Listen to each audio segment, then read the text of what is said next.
Hi, hi! Welcome back, floofs. But yes, there was a warning of like, hey, there's like, this game's not suitable for certain, due to certain things. So I always thought that was interesting. How's your guys' day? Also happy Valentine's Day. I am currently having, someone was complaining about salted caramel like earlier this week when we were playing I think it was Daddy Simulator, Dream Daddy. And someone was like, oh, salted caramel sucks. And so I found out that I have a salted caramel coffee. Or not coffee, but hot chocolate. So that's what I'm having at the moment. And for Valentine's Day, I think I'm gonna go treat myself to some tacos. See what happens there.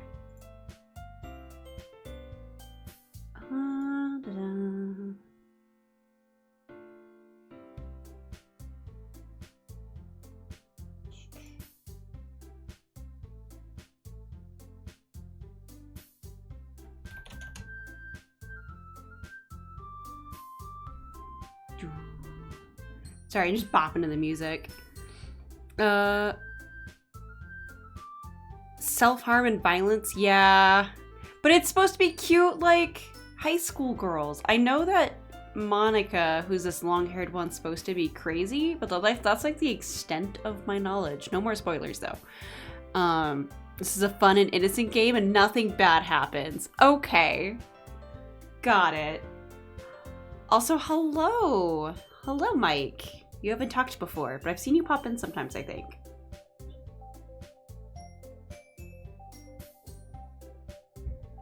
Alright, so.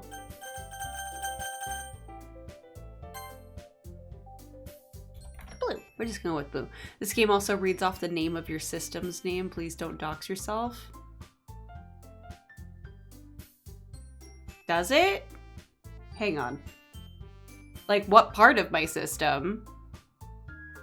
Because, like, I don't have a whole new, like, Windows thing. Hang on. You guys got me spooked now. It says my Windows name? Oh, that may be a problem. That may be a problem.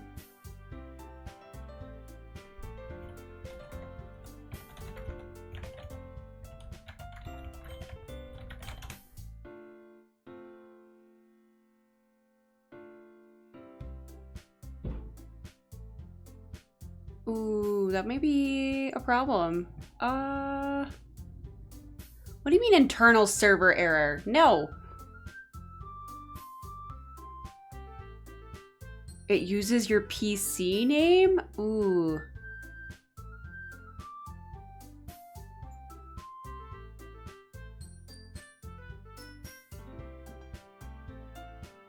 It might read the Steam username if you're doing it off Steam.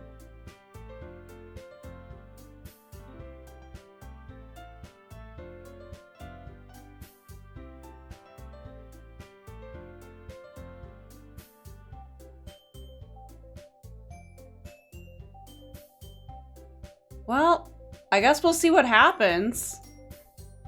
It's like 10 hours in? Okay.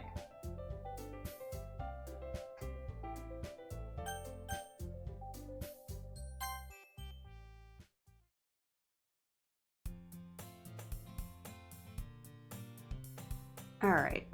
So hey, I can see an annoying girl running towards me from the distance, waving her arms in the air like she's totally oblivious to any attention she might draw to herself. That girl is Sayori, my neighbor and good friend since we were children. Okay. You know, the kind of friend you'd never see yourself making today, but it just kind of works out because you've known each other for so long. All right.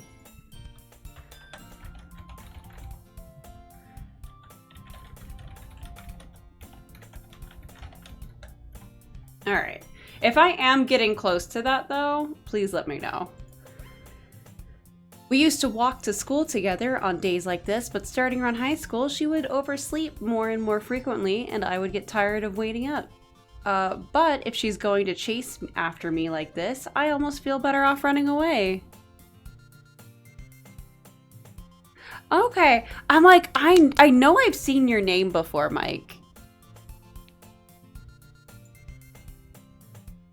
However, I just sigh and idle in front of the crosswalk and let Sayori catch up to me. Oh, so she's the... I need to see your eye color. I overslept again, but I caught you this time. Maybe, but only because I decided to stop and wait for you. Okay, so she's not the pink hair? I always get like these two visually mixed up. It's my first time. Oh, nope, I already saw that. Oh, that's a cute emote. That's adorable. All right, you say that like you were thinking about ignoring me. That's mean, Blue. Well, if people stare at you for acting weird, then I don't want them to think we're a couple or something. That means you totally want us to be a couple.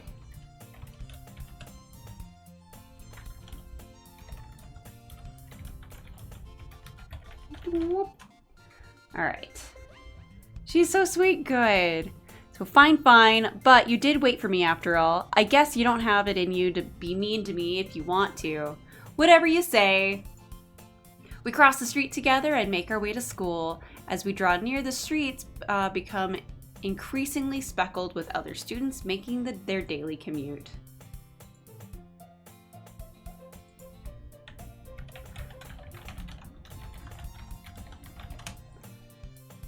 Alright. So by the way, have you decided on a club to join yet? A club? I told you already, I'm really not interested in joining any clubs. I haven't been looking either. That's not true. Wait, is that what it said? Hang on. Oh yeah, that's not true. Oh gosh, how do I get back? There we go. You told me you would join a club this year. Did I? I'm sure it's possible that I did in one of our mini conversations where I dismissively go along with whatever she's going on about. Sayori likes to worry a little too much about me when I'm perfectly content just getting by on the average while spending my free time on games and anime. I am so behind on my anime, like by a ton. I was talking about how I'm worried that you won't learn how to socialize or have any skills before college. Your happiness is really important to me, you know? And I know you're happy now, but I die at the thought of you becoming a NEET in a few years because you're not used to the real world. That's awful. You trust me, right? Don't make me worry about you. All right. I'll look at a few clubs if it makes you happy. No promises though. Will you at least promise me you'll try a little? Yes. I guess I'll promise you that. Yay! Okay, so how do I let myself get lectured? How do I let myself get lectured by such a carefree girl? Sorry, my reading is like not very great for some reason. Out loud. More than that, I'm surprised I even let myself relent to her. I guess seeing her worry so much about me makes me want to ease her mind at least a little bit, even if she does exaggerate everything inside of her head. The school day is as ordinary as ever, and it's over before I know it. After I pack up my things, I stare blankly at the wall, looking for an ounce of motivation. Clubs. Sayori wants me to check out some clubs. My reading aloud is shit too. But thank you. I'm trying to get better at it. So between all these dating games and Nikkei, and then it was mentioned about me possibly reading Arknights, and I don't know if I can handle Arknights level. I think some of the events are longer than Tolkien books. Like, I don't know if I can handle that. But getting better every day. Alright, so I guess I have no choice but to start with the anime club. Hello, Sayori? Sayori must have come into the classroom while I was spacing out. I look around and realize that I'm the only one left in the classroom. I thought I'd catch you coming out of the classroom, but I saw you just sitting here and spacing out, so I came in. Honestly, you're even worse than me sometimes. I'm impressed. You don't need to wait up for me if it's going to make you late to your own club. Well, I thought you might need some encouragement, so I thought, know what? Well, that you could come to my club. It's okay, your mind is just on tacos. Shh. Valentine's Day tacos, honestly, is the most romantic thing ever. It's a shame that I have to wait till after stream to release Bear out of the basement, so that way we can go together. Do you think that if I ask, I'll make it in heart shapes? And forgive me, hello, is it, Cave? Cov? Hello, hello.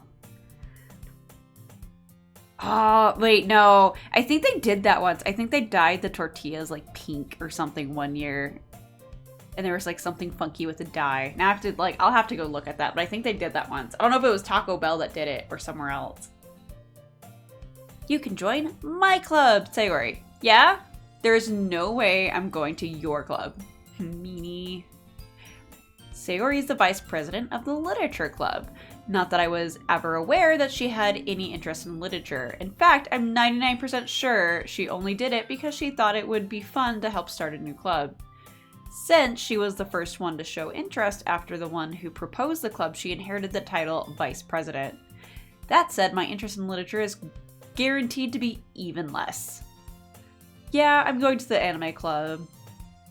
Come on, please. Why do you care so much anyway? Well, I kind of told the club yesterday I would bring in a new member, and Natsuki made cupcakes and everything.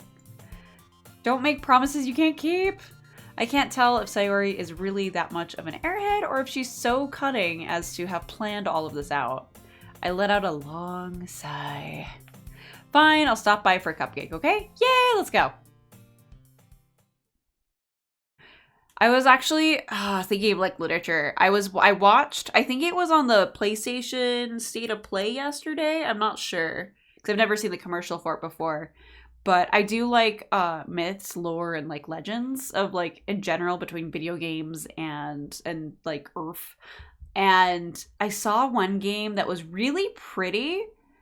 And it looked like it kind of alluded that it was based off the, actually I don't think it alluded, I think it's just straight up said it was based off the Arthurian legends, so like King Arthur. But with that in mind, it almost looks like not interesting because I know too much about Arthurian legend. So I was like, oh, like I see what you're trying to do, but I'm like, it's so like loosely based. It looked like it was a nice fun hack and slash. I don't know if I'll pick it up. I don't even remember what it was called. It was Tides of something. But so like, but also like hardcore, like a literature club. That sounds way too intense. I read like a book a year, and I'm like halfway through 2 or 3 books right now. Mostly because 2 of them are lore and legends related. And thus today marks the day I sold my soul for a cupcake and dejectedly follow Sayori across the school and upstairs, a section of the school I rarely visit, being generally used for 3rd year classes and activities. Sayori, full of energy, swings open the classroom door. Alright, so everyone, the new member is here. I told you don't call me a new member. I glance around the room. Welcome to the Literature Club. It's a pleasure meeting you. Sayori always says nice things about you. Seriously, you brought a boy? Way to kill the atmosphere. Ah, Blue, what a nice surprise. I don't know any of you. I just know that you're Monica. Welcome to the club. All words escape me in this situation. This club is full of incredibly cute girls. What are you looking at? If you want to say something, say it. Sorry. Natsuki. Thank you for the follow! Shay, thank you. The girl with the sour attitude, whose name is apparently Natsuki, is one I don't recognize. Hello, hello! Her small figure makes me think she's probably a 1st year. She's also the one who made cupcakes, according to Sayori. You can just ignore her when she gets moody. Sayori says that quietly into my ear and then turns back towards the other girls. Anyway, this is Natsuki, always full of energy, and this is Yuri, the smartest in the club. Don't say things like that. Oh, that's such a cute pose. I like how she plays with her hair. Yuri, who appears comparably more mature and timid, seems to have a hard time keeping up with people like Sayori and Natsuki. Just got here from Violet Fox. Well, thank you. Thank you. Thank you. I've been rating people a lot, so I'm like, well, I don't know if that was someone I rated, but thank you for stopping in. Well, it's nice to meet both of you, and it sounds like you already know Monica, is that right? That's right. Oh, hey, apparently I actually canonically do already know Monica. It's great to see you again. Monica smiles sweetly. We do know each other well. We rarely talked, but we were in the same class last year. Monica was probably the most popular girl in class, smart, beautiful, athletic, basically completely out of my league. So, having her smile at me so genuinely feels a little... You too, Monica. Come sit down, Blue. We made room for you at the table so you can sit next to me. You're Monica. I'll get the cupcakes. Hey, I made them. I'll get them. Sorry, I got a little too excited. Then how about I make some sweet tea as well? And the girls have a few desks arranged to form a table. As Sayori mentioned, it's been widened so that there is one space next to Monica and one space next to Sayori. Natsuki and Yuri walk over to the counter of the room where Natsuki grabs a wrapped tray and Yuri opens the closet. People still play this game, which is really nice that this game ain't dead. This is my first time. I've heard like bits and pieces about it. I've heard it's actually a really good game. I just have never picked it up. And like I've played Dream Daddy earlier this week. MiSide I definitely plan on revisiting. I think I'll do Dream Daddy on my own time. And then yeah, I just kind of I don't know if I'll finish this today. Mike earlier said that this game I guess has like 10 hours into it, which I didn't know.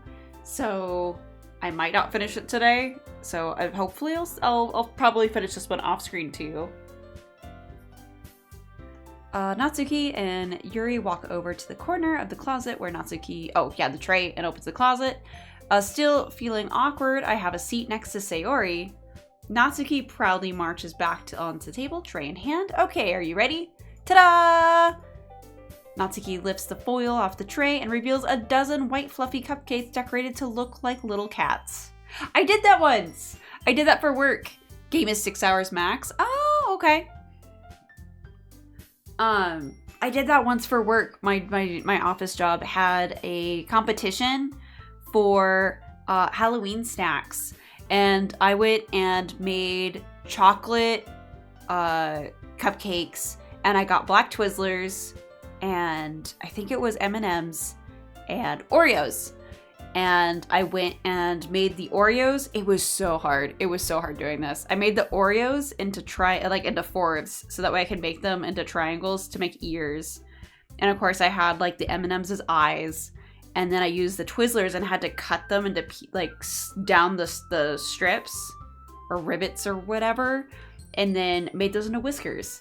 And I was literally the only one that submitted any snacks, so I won by default, and that made me really sad. You like the cereal cookies? All right. So she makes the whiskers are drawn with icing, and the little pieces of chocolate would make up the ears. See, I want a picture. So cute. I had no idea you were so good at baking, Natsuki. Well, just hurry and take one. Sayori grabs one first, then Monica and I follow. It's delicious. Sayori talks with her mouth full and has already managed to get icing on her face. I am ravenous when it comes to cupcakes. I have to go get the miniature ones from like Walmart, or I will have all the icing all over my face. There's just no ifs, ands, or buts. I will just do that. I'm awful. I'm a goblin. This is why I'm alone. I think there's a picture of the cupcakes in... Oh, okay. This is the original. I'm not playing... I saw that there was like some remakes. Yeah, because I bought this, I think a while ago and just never played it. And then, yeah, I found out that there was some type of remake more recently. I turn the cupcake around in my fingers, looking for the best angle to take a bite. Natsuki is quiet. I can't help but notice her sneaking glances in my direction. Is she waiting for me to take a bite? I finally bite down. The icing is sweet and full of flavor. I wonder if she made it herself. This is really good. Thank you, Natsuki. Why are you thanking me? It's not like I Haven't I heard this before? Made them for you or anything. I thought you technically did, Sayuri said. Well, maybe. But for you, no, I'm assuming it's supposed to be for all you know, you dummy. Alright. I give up on Natsuki's weird logic and dismiss the conversation. Yuri returns to the table carrying a tea set. She carefully places a teacup in front of each of us before setting down the teapot next to the cupcake tray. It's gonna take a while to get the real good stuff, but you know, have fun and take your time. Yeah! Alright. You keep a whole tea set in the classroom? Don't worry, the teachers gave us permission. I imagine if they're just reading books, having like books and tea sounds like great. After all, doesn't a hot cup of tea help you enjoy a good book? I guess. Don't let yourself get intimidated. Yuri's just trying to impress you. That's not... Insulted, Yuri looks away. I meant that, you know. I believe you. Well, tea and reading might not be a pastime for me, but at least I enjoy tea. Speaking of, I'm gonna have some of my salted caramel hot chocolate. Alright. So I'm glad. Yuri faintly smiles to herself in relief. Monica raises an eyebrow, then smiles at me. So, what made you consider the literature club? I was afraid of this question. Something's telling me I shouldn't tell Monica that I was practically dragged here. Well, I haven't joined any clubs yet, and Sayuri seemed really happy here, so that's okay, don't be embarrassed. We'll make sure you feel right at home, okay? As president of the literature club, it's my duty to make the club fun and exciting for everyone. Monica, I'm surprised. How come you decided to start your own club? You could probably be a board member for any of the other major clubs. Weren't you a leader of the debate club last year? Well, you know, to be honest, I can't stand all the politics around the major clubs. It feels like nothing but arguing about the budget and publicity and how to prepare for events. I'd much rather take something I personally enjoy and make something special out of it. And if it encourages others to get into literature, then I'm fulfilling that dream. Monica really is a great leader, and Yuri also nods in agreement. Then I'm surprised there aren't more people in the club yet. It must be hard to start a new club. You could put it that way. Not many people are very interested in putting out all the effort to start something brand new, especially when it's something that doesn't grab your attention like literature. You have to work hard to convince people that you're both fun and worthwhile, but it makes school events like festivals that much more important. I'm confident that we can all grow this club before we graduate. All right, everybody? And then they're like, yay, we'll do our best. And you know it. Everyone enthusiastically agrees. Such different girls, all interested in the same goal. Monica must have worked really hard just to find these three. Maybe that's why they were all so delighted by the idea of a new member joining. Though I still don't really know if I can help, or if I can keep up with their level of enthusiasm about literature. Yep. Alright. So, Act 1 has some hints to know the characters' personal lives, so make sure you pay real attention to understand. Okay. So, Blue, what kind of things do you relate to read? Well, considering how little I've read these past few years, I don't really have a good way of answering that. I do, it's a very short list. Manga? I mutter quietly to myself, half joking. Natsuki's head suddenly perks up. It looks like she wants to say something, but she keeps quiet. Not much of a reader, I guess. Well, that can change. What am I saying? I spoke without thinking after seeing Yuri's sad smile. Anyway, how about you, Yuri? Well, let's see. She traces the rim of her teacup with her finger. My favorites are usually novels that build deep and complex fantasy worlds. The level of creativity and craftsmanship behind them is amazing to me. And telling a good story in such a foreign world is equally impressive. Yuri goes on, clearly passionate about her reading. She seems so reserved and timid since the moment I walked in, but it's obvious by the way that her eyes light up that she finds her comfort in the world of books and not people. But, you know, I like a lot of things. Stories with deep psychological elements usually immerse me as well. Wow. Hello, Ayana. Hello. Isn't it amazing how a writer can so deliberately take advantage of your own lack of imagination to completely throw you for a loop? Anyway, I've been reading a lot of horror lately. Sames. Blue is currently reading The King in Yellow, which is allegedly the book that helped inspire Demon Souls. And I think I'm like halfway through it. Sort of. I might have to read it twice. From how I'm reading it, it seems like it's a book you have to read twice to fully understand it. All right, I read a horror book once. I desperately grasped at something I can relate to at a minimal level. At this rate, Yuri might as well be having a conversation with a rock. Really, I wouldn't have expected that, Yuri, for someone as gentle as you. I guess you could say that. But if a story makes me think or takes me to another world, then I really can't put it down. Surreal horror is often very successful at changing the way you look at the world, if only for a brief moment. I hate horror. Oh, why is that? Well, Natsuki's eyes dart over to me for a split second. Never mind. Oh, that's right. You usually like to write about cute things, don't you, Natsuki? What? What gives you that idea? You left a piece of scrap paper behind last club meeting. It looks like you were working on a poem called... Don't say it out loud! And give that back! Fine, fine. Your cupcakes, your poems, everything you do is just so cute as you are. Sari saddles up to behind Natsuki and puts her hand on her shoulders. I'm not cute. Natsuki, you write your own poems? Well, I guess sometimes. What do you care? I think that's impressive. Why don't you share them sometime? No. Natsuki averts her eyes. You wouldn't like them. Not a very confident writer yet? I understand how Natsuki feels. I had, it wasn't just my poems, it was, friends' poems that I had written down in a, not a journal, but I guess it's a journal. And Bear found it once, and he just started reading it out loud to his kids, and I was like, stop! Because it's, edgy little kid stuff. Because I don't throw my things away, so it's, super old. It's also the same book that I have, my recipes in. So, that's my fault. That's absolutely my fault. That's partially why Bear's in the basement, so he can't get a hold of these things.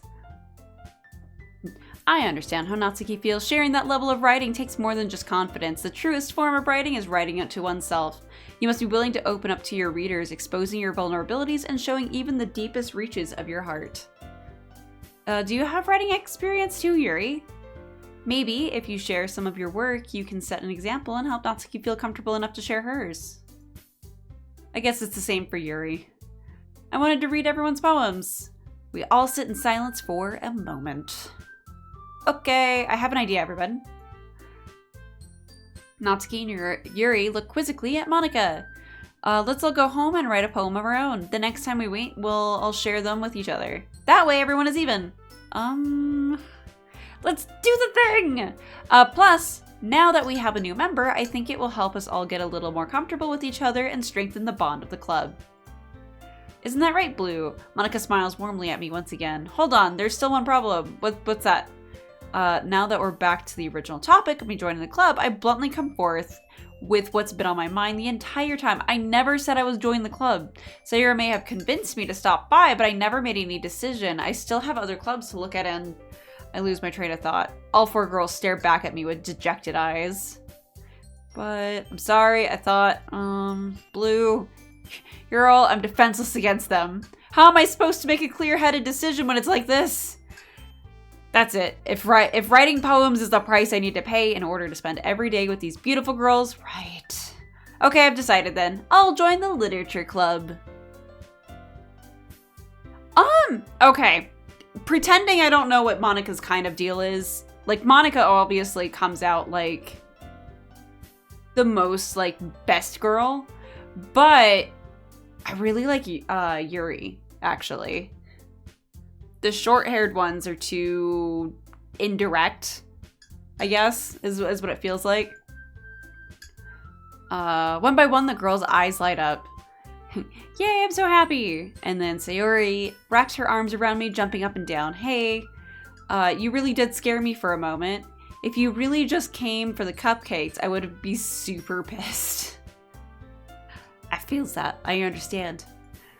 When then that makes it official. Welcome to the literature club. Thanks, I guess. Okay, everyone. I think that with that, we can officially end today's meeting on a good note. Everyone remember tonight's assignment. Write a poem to bring to the next meeting so we can all share it.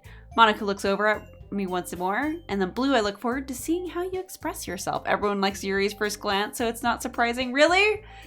Dang it, I'm the common person. No, I'm just not very much for like the super uppity people, and then Natsuki is just so tsundere-like that it's like, nah, not for me. But yeah, it's definitely Monica is of course like how you'd hope your girlfriend would be. She's like, she stands up for herself and she just knows what she wants, obviously. And Yuri's still shy, but at least she's willing to like explore different topics and things. That's nice. So, yeah, can I really impress the class star Monica with my mediocre writing skills? I already feel the anxiety welling up inside me. Meanwhile, the girls continue to chit-chat as Yuri and Natsuki clean up their food. Hey, Blue, since we're already here, do you want to walk home together? That's right. Sierra and I never walk home together anymore because she always stays after school for her clubs. Sure, might as well. Yay! Alright, with that, the two of us depart the club room and make our way home. I did Natsuki's route when I played, got to bake with her. Oh, that's so cute! The whole way, my mind wanders back and forth between the four girls. Sayori, Natsuki, Yuri, and of course Monica. Will I really be happy spending every day after school in a literature club? Perhaps I'll have the chance to grow closer to one of these girls. Alright. I'll just need to make the most of my circumstances, and I'm sure good fortune will find me. And I guess that starts with writing a poem today. Oh dear. It's time to write a poem! Oh gosh, okay. Pick words you think your favorite club member will like. Something good might happen with whoever likes your poem. Okay.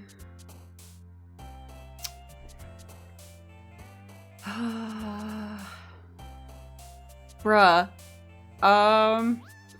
All of them are best girls once you get to know them and their personal lives. Okay.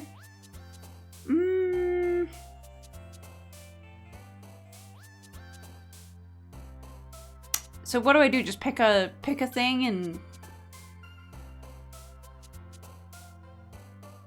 go with philosophy.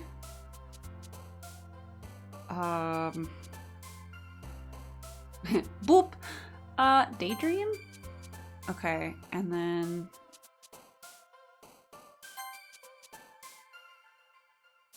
disoriented.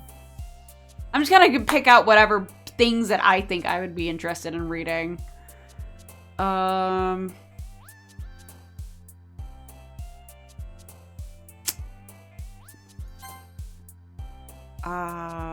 And so I'm just kind of going off the cuff here, so we'll see what happens. Hi. Hello, Tiv. Oh, okay. If a girl likes a word, she'll jump more. Okay. Let's go with journey.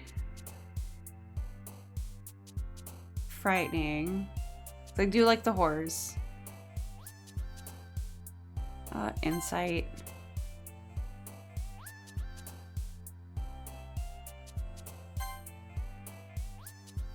I guess I'm just vibing with Yuri here. All right.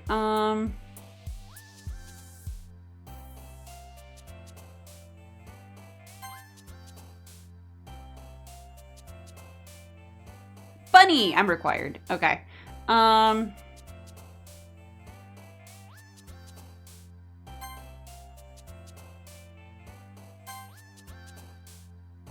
Do.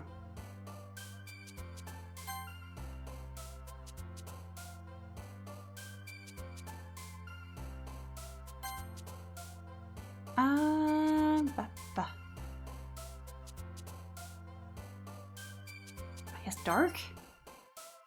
Oh, that's a surprise. Okay.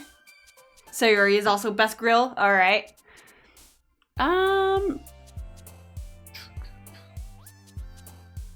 I see graveyard and I think of Pet Cemetery. It's been a while since I've read that one.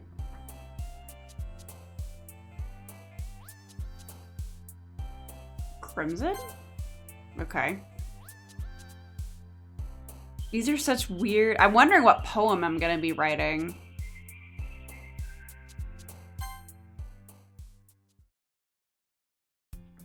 All right, hi again, Blue. What crazy poem did I just write?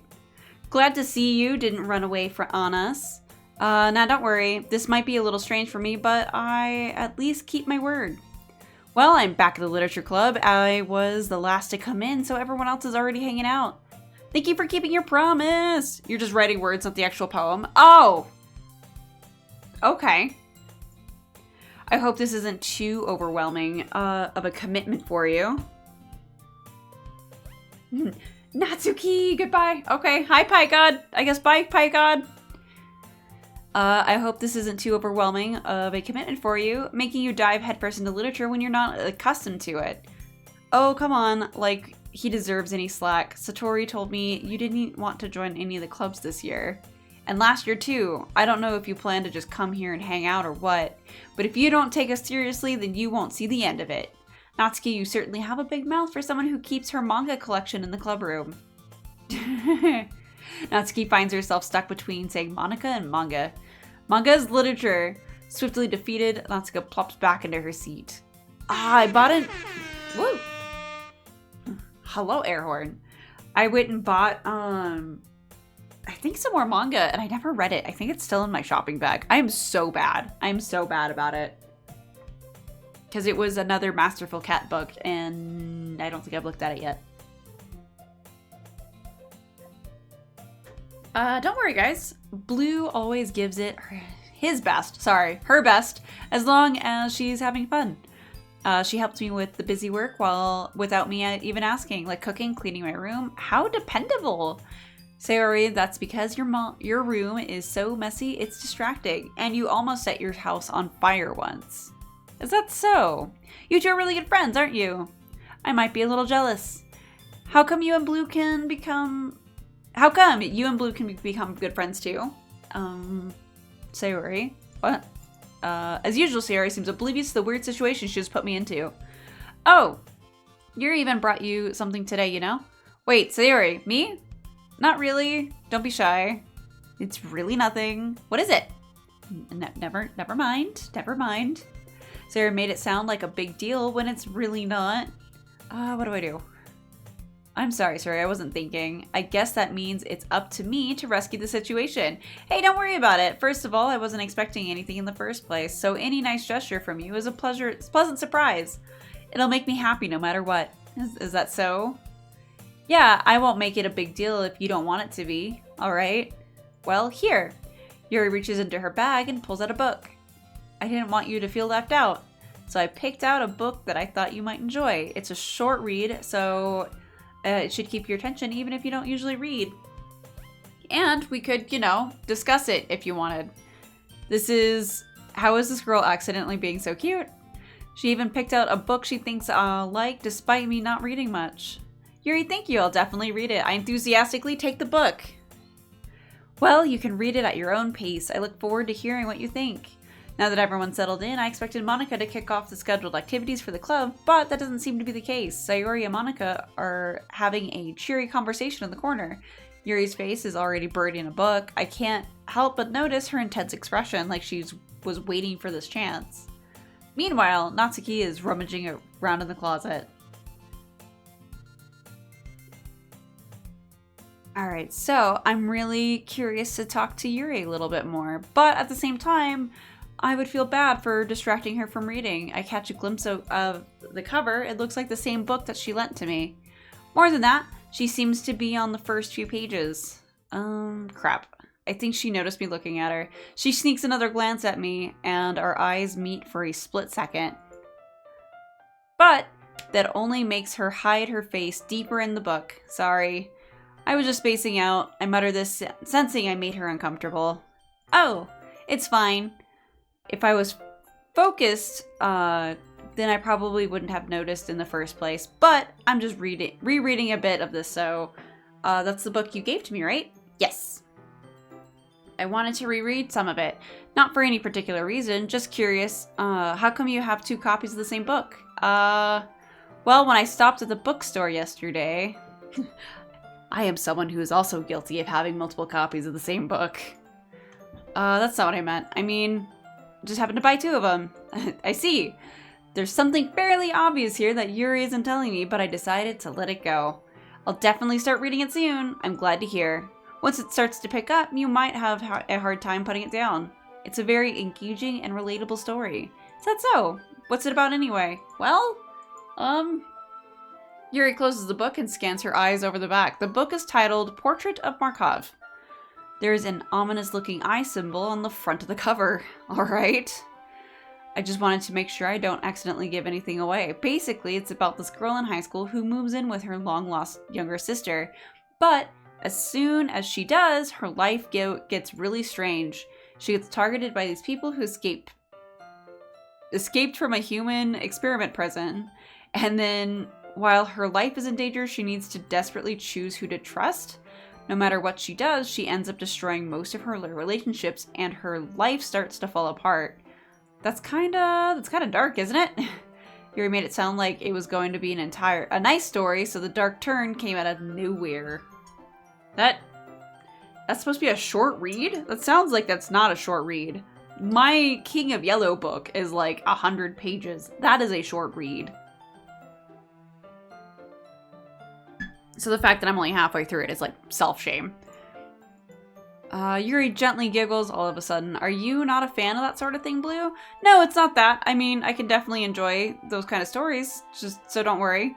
I hope so. I totally forgot that Yuri is into those things. She's so shy and reclusive on the outside, but her mind seems to be completely different.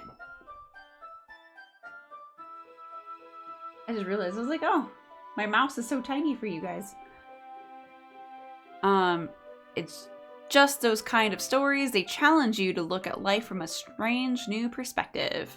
When horrible things happen, not just because someone wants to be evil, but because they have their own goals or their own philosophy that they believe in.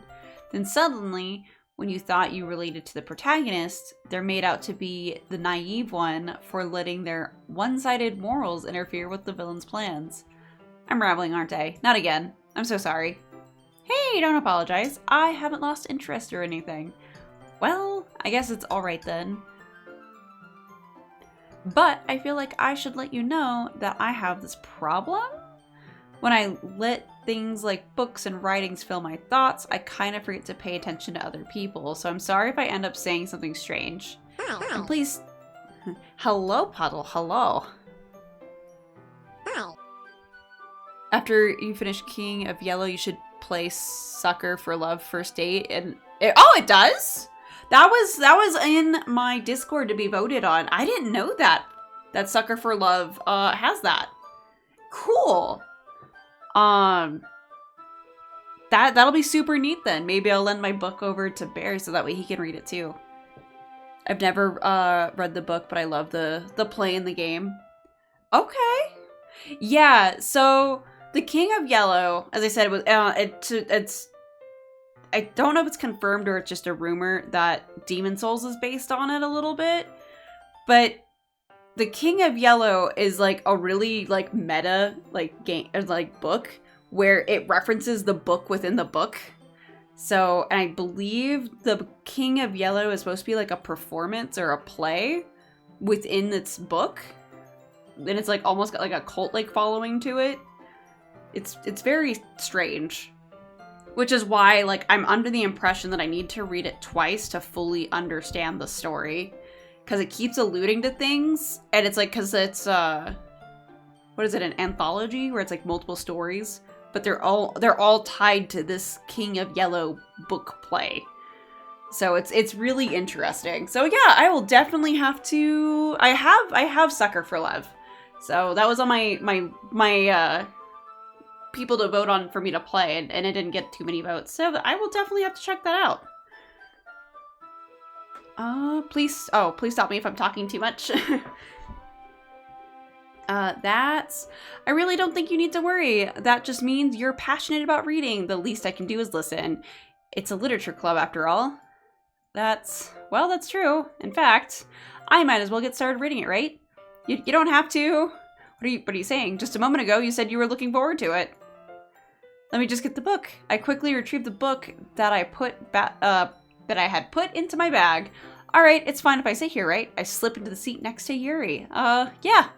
Are you sure? You seem a little apprehensive. I'm sorry. It's not that I don't want you to. It's just something I'm not very used to. That is reading in company with someone. I see. Well, just tell me if I end up distracting you or anything. All right. I open the book and start the prologue. I soon understand what Yuri means about reading in company. It's as if I can feel her presence over my shoulder as I read. It's not a particularly bad feeling. Maybe a little distracting, but the feeling is somewhat comforting. I like reading alone. Because then I don't have to worry about being distracted by other things. Because otherwise, every time I've tried to read in front of somebody, I always get distracted by either what I'm reading or they'll want to talk to me. And it's like always how it goes.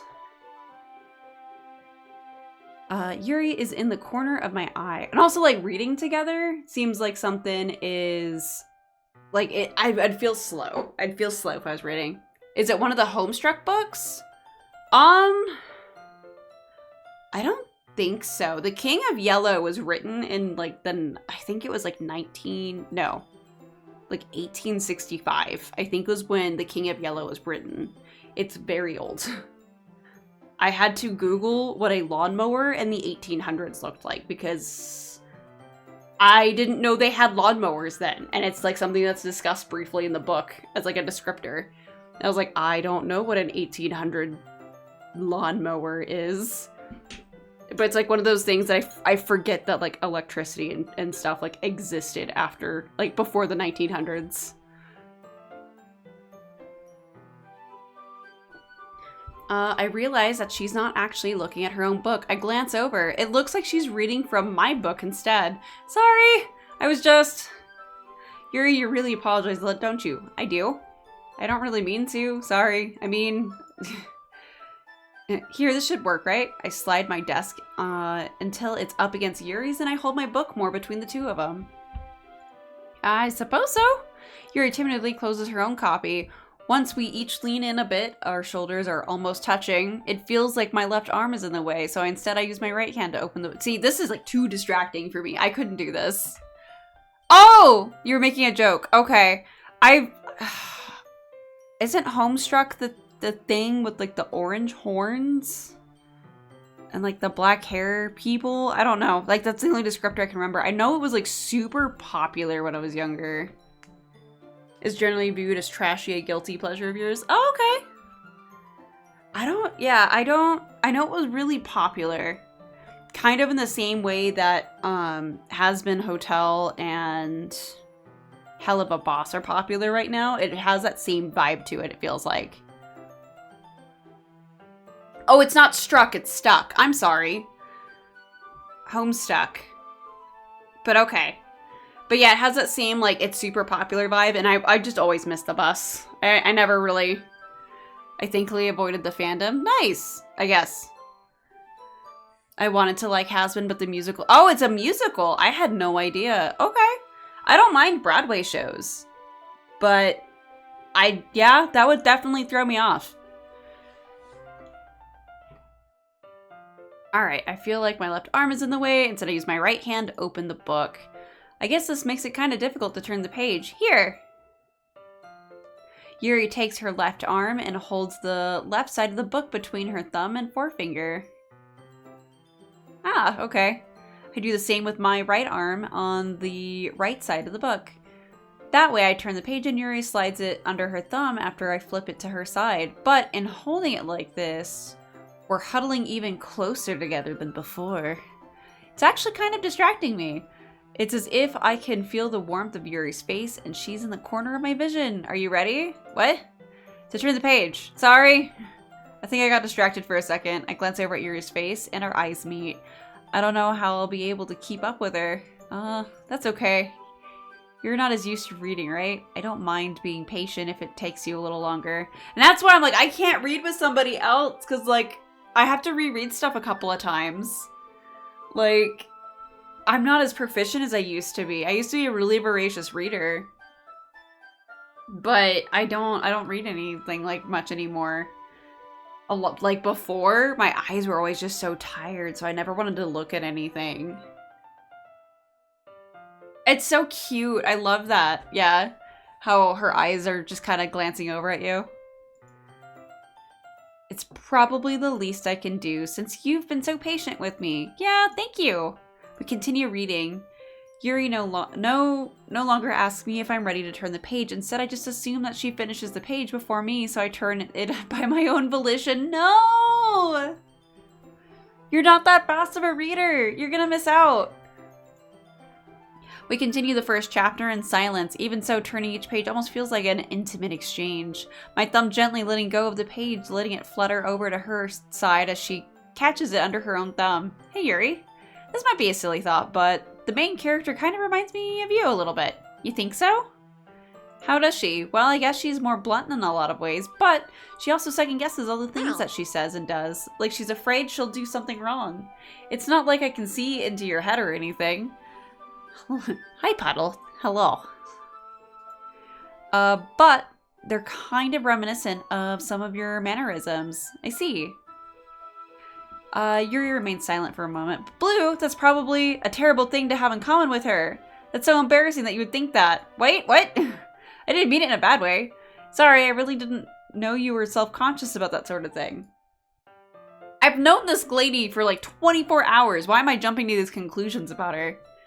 I guess I more meant that it's kind of cute. What are you saying all of a sudden?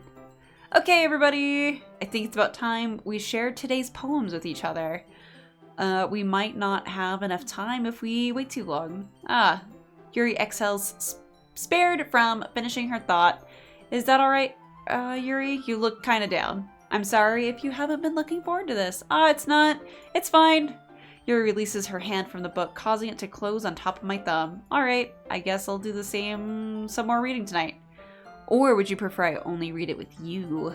I guess I don't have too much of a preference either way. In that case, I'll read it a little more tonight.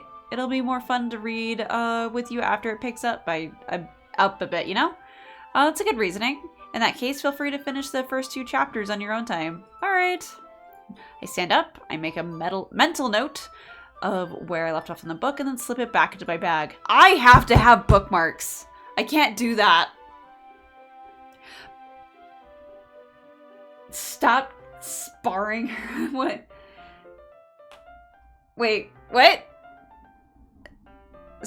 Wait, so damn it, Monica, stop sparing her heart from sweet surrender and Blue's embrace. By the way, did you remember to write a poem last night? Yeah. My relaxation ends, and I can't believe I agreed to do something so embarrassing. I couldn't really find much inspiration since I've never really done this before. Well, now that everyone's ready, why don't you find someone to share with? Sayori says, I can't wait. Sayori and Monica enthusiastically pull out their poem. Sayori's is on a wrinkled sheet of loose leaf torn from a spiral notebook. On the other hand, Monica wrote hers in a composition notebook. I can already see Monica's pristine handwriting from here. Natsuki and Yuri reluctantly comply as well, reaching into their bags. I'm definitely a torn out of a spiral notebook type of gal, or post-it note. I do the same myself. Who should I show my poem to first? I'm gonna go with Yuri. She was hopping the most. Yuri seems the most experienced, so I should start with her. I can trust her opinion to be fair. Alright. Thank you. Thank you. As Yuri reads the poem, I notice her eyes lighten. Exceptional. What was that? Did I say that out loud? Yuri first covers her mouth, but then ends up covering her whole face. He's not going to hate me. You really didn't do anything wrong, Yuri. I guess you're right. What am I getting so nervous for? Yuri takes a breath. So, what kind of writing experience do you have? Your use of imagery and metaphors indicate you've written a lot of poetry before. Really? Wow, that's a huge compliment coming from you. This is actually my first time, really. What? Yuri stares at me blankly and then looks at my poem again. Well, I know that. I just meant, Yuri trails off, unable to find an excuse. She traces her finger along the words in the poem as if breaking it down more thoroughly. Yeah, okay. This is the reason I was able to tell. It's just that there are specific writing habits that are usually typical for new writers. And having been through that myself, I kind of learned to pick up on them. I think the most noticeable thing I recognize in new writers is that they try to make their style very deliberate. In other words, they tend to pick a writing style separate from the topic matter, and they form fit the two together. The end result is that both the style and the expressions are weakened. Once Yuri finds her train of thought, it's as if her demeanor totally changes. Her stammering is completely gone and she sounds like an expert. Of course, that's not something you can be blamed for. There are so many different skills and techniques that go into writing even a simple poem. Not just finding them and building them, but getting them to work together is probably the most challenging part. It might take you some time, but it all comes with practice and learning by example and trying new things. I also hope that everyone else in the club gives you some valuable feedback. Natsuki can be a little bit biased though. Biased how? Well, never mind. I shouldn't be talking about people like that. Sorry. It's fine. I'm not sure if Yuri's apologizing to herself, to me, or Natsuki. Do you mind if I read your poem now? Please do. I'd love to share my thought process behind it. Yuri smiles dreamily as if there's a rare opportunity for her, which itself is kind of funny. After all, isn't this supposed to be a literature club? Ghost under the light, the tendrils of my hair illuminate beneath the amber glow. Bathing, it must be this one. The last remaining streetlight to have withstood the test of time. I've got to go. Okay. Well, thank you, Puddle. Hello, Ducky. Hello. That animation is so smooth. Anyway, the last remaining streetlight to have withstood the test of time, the last yet to be replaced by the sickening blue-green hue of the future. I bathe calm, breathing air of the present, but living in the past. The light flickers, I flicker back. Which is a little funny, because streetlights, I think, there was like that huge batch that was faulty, and so like a lot of the streetlights turned like bluish purple, so the fact that it's like a blue-green hue is just amusing to me. Absolutely unrelated. I'm sorry, I have such terrible handwriting. What? I wasn't thinking that at all. But it took you a long time to read. Well, I just don't read script very often. I actually think your handwriting is quite pretty. It's a relief. Also, I liked the poem. Even though it's short, it was really descriptive. It wasn't too short? I usually write longer poems. Not at all. I'm really glad you like it. I'll be honest. Since it's our first time sharing, I wanted to write something a little more mild. Something easy to digest, I suppose. Are you into ghosts? Actually, the story isn't about a ghost at all. Really? I must have totally missed that point. Well, I suppose you did only glance over it after all, but remember that poets often express their own thoughts, feelings, and experiences in their work. They usually do more than tell a simple story or paint a picture. In this case, perhaps the subject of the poem is only being symbolically compared to a ghost, lingering in her last remaining place of comfort, unable to let go of the past, and soon to be left with nothing. That's a lot of solemn put into putting it that way. I haven't even thought of that. That's impressive. It's nothing really.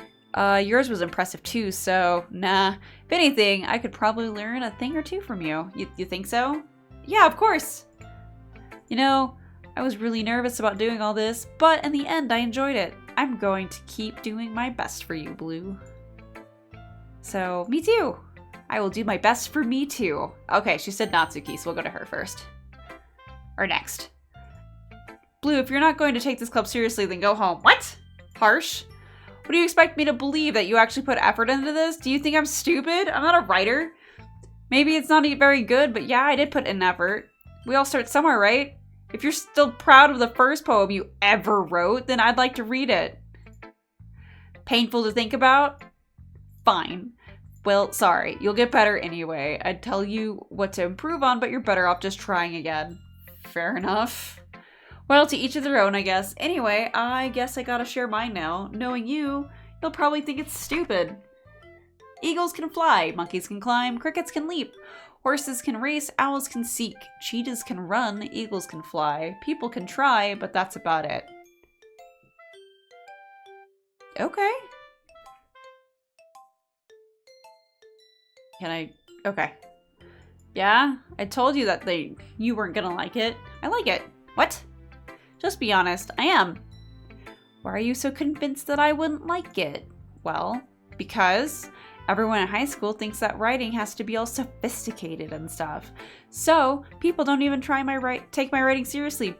But isn't the point of poems for people to express themselves? Your writing style wouldn't make your message any less valid. Yes, exactly. I like when it's easy to read, but it isn't hard when it hits hard. Like in this poem, seeing everyone around you do great things can be really disheartening. So I decided to write about it. Yeah, I understand. But the other nice thing about simple writing is that it puts more weight on the wordplay. Like I set up the rhyme at the end, but then made it fall flat on purpose. It helps bring out the feeling in the last line. So you did. I guess more went into it than I realized. That's what it means to be a pro. I'm glad you learned something. Didn't expect that from the youngest one here, did you? Guess not. Decided to humor her with that last comment. I don't really care how old everyone is, but if Natsuki is feeling proud, then I won't take that away from her. Oh, let's go with Monica. Hello, Blue. Having a good time so far? Yeah. Good, glad to hear it. By the way, since you're new and everything, if you ever have any suggestions for the club, like new activities or things we can do better, I'm always listening. So don't be afraid to bring things up, okay? Alright, so I'll keep that in mind. Of course, I'll be afraid to bring things up. I'd much better off just going with the flow until I'm more settled in. Anyway, want to share your poem with me? It's kind of embarrassing, but I guess I have to. Don't worry, Blue. We're all a little embarrassed today, you know? But it's the sort of barrier that we'll learn to get past soon. That's true. I hand Monica my poem. Great job! I was going oh in my head while reading it. It's really metaphorical. I'm not sure why, but I didn't expect you to go for something so deep. I guess I understand you. It's easiest for me to keep everyone's expectations low. That way, it always counts when I put in some effort. That's not very fair. Well, I guess it worked anyway. You know that Yuri likes this kind of writing, right?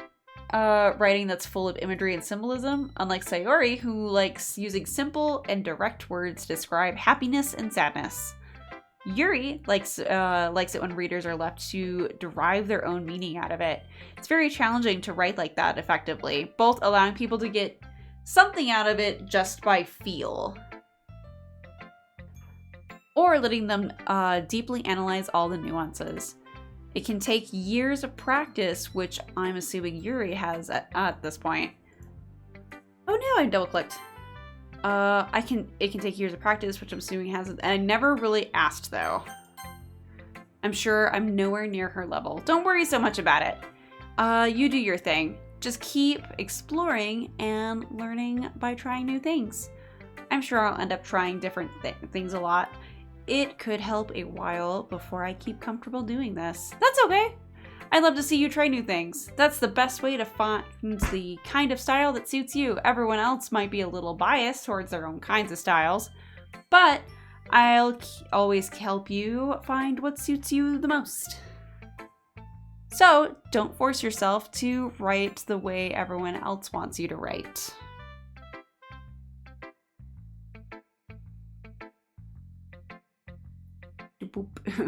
Sorry, I was listening to music. It's not like you have to worry about impressing them or anything. Anyway, do you want to read my poem now? Don't worry, I'm not very good. You sound pretty confident for someone who claims to not be very good. Well, that's because I have to sound confident. That doesn't mean I always feel that way, you know? I see. Well, let's read it. Oh, hers is longer. Okay. Hole in the wall. Actually, I'm going to drink some more hot chocolate before I continue.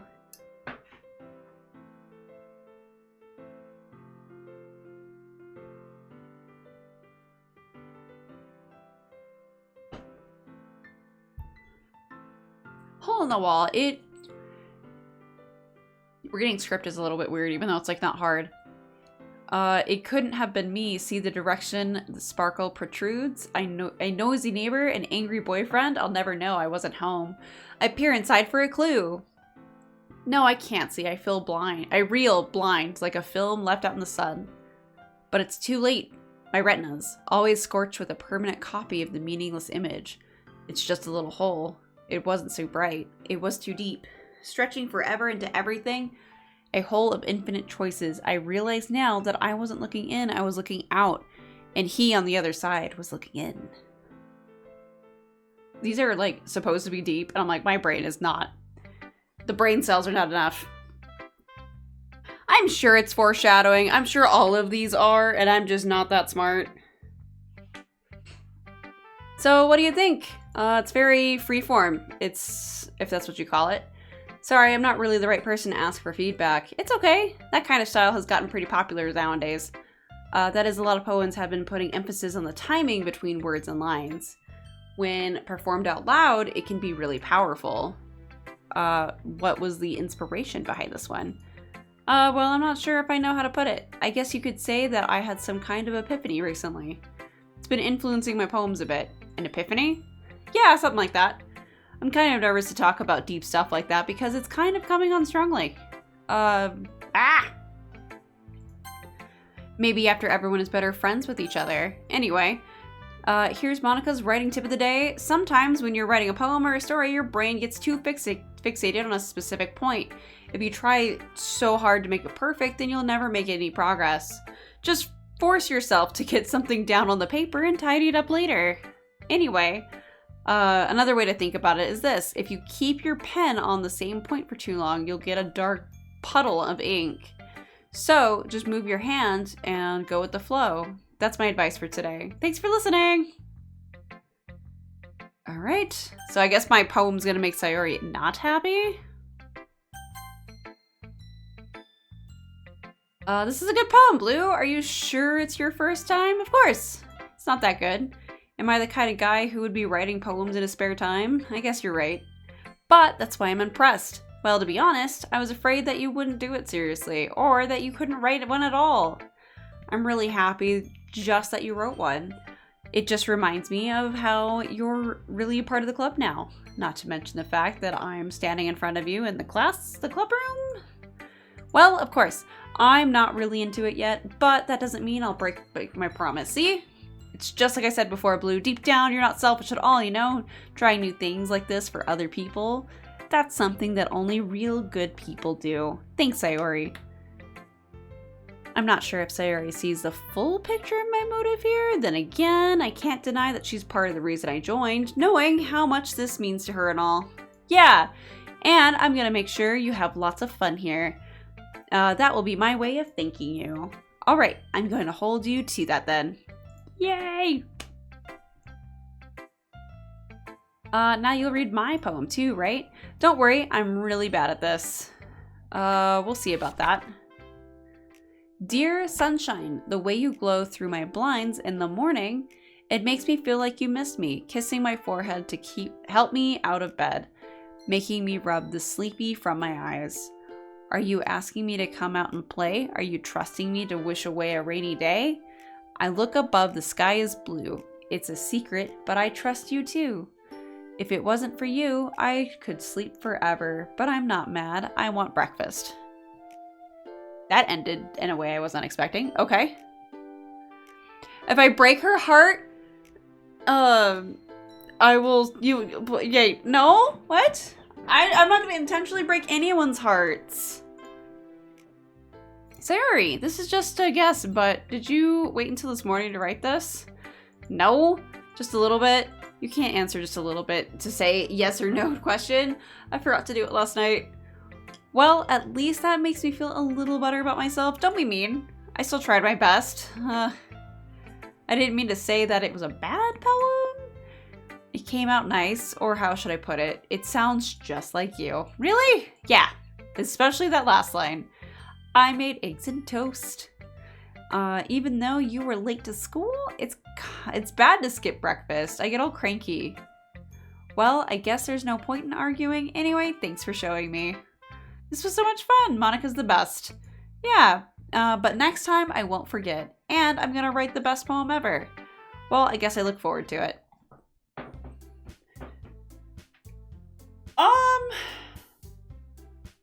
It's more of like, I'm just when it comes to like kind of these games, I think I would like to be a drama enjoyer, but it's like one of those you have to go through it people pleasing to figure out how to cause the drama later, is like kind of my thinking.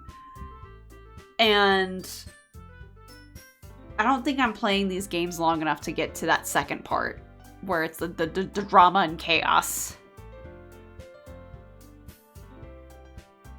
So, phew, I guess that's everyone. I glance around the room. That was a little more stressful than I anticipated. It's as if everyone is judging me for my mediocre writing abilities. Even though they're just being nice, there's no way my poems can stand up to theirs. This is a literature club after all. I sigh. I guess that's what I ended up getting myself into. Across the room, Sayori and Monica are happily chatting. My eyes land on Yuri and Natsuki. They gingerly exchange sheets of paper, sharing their respective poems. As they read in tandem, I watch each of their expressions change. Natsuki's eyebrows furry in frustration. Meanwhile, Yuri smiles sadly. What's with this language? Did you say something? Oh, it's nothing. Natsuki dismissively returns the poem to the desk with one hand. I guess you could say it's fancy. Oh, thank you. Yours is cute. Cute? Did you completely miss the symbolism or something? It's clearly about feeling giving up.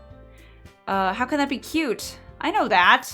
I just meant the language, I guess. I was trying to say something nice. You mean you have to try that hard to come up with something nice to say?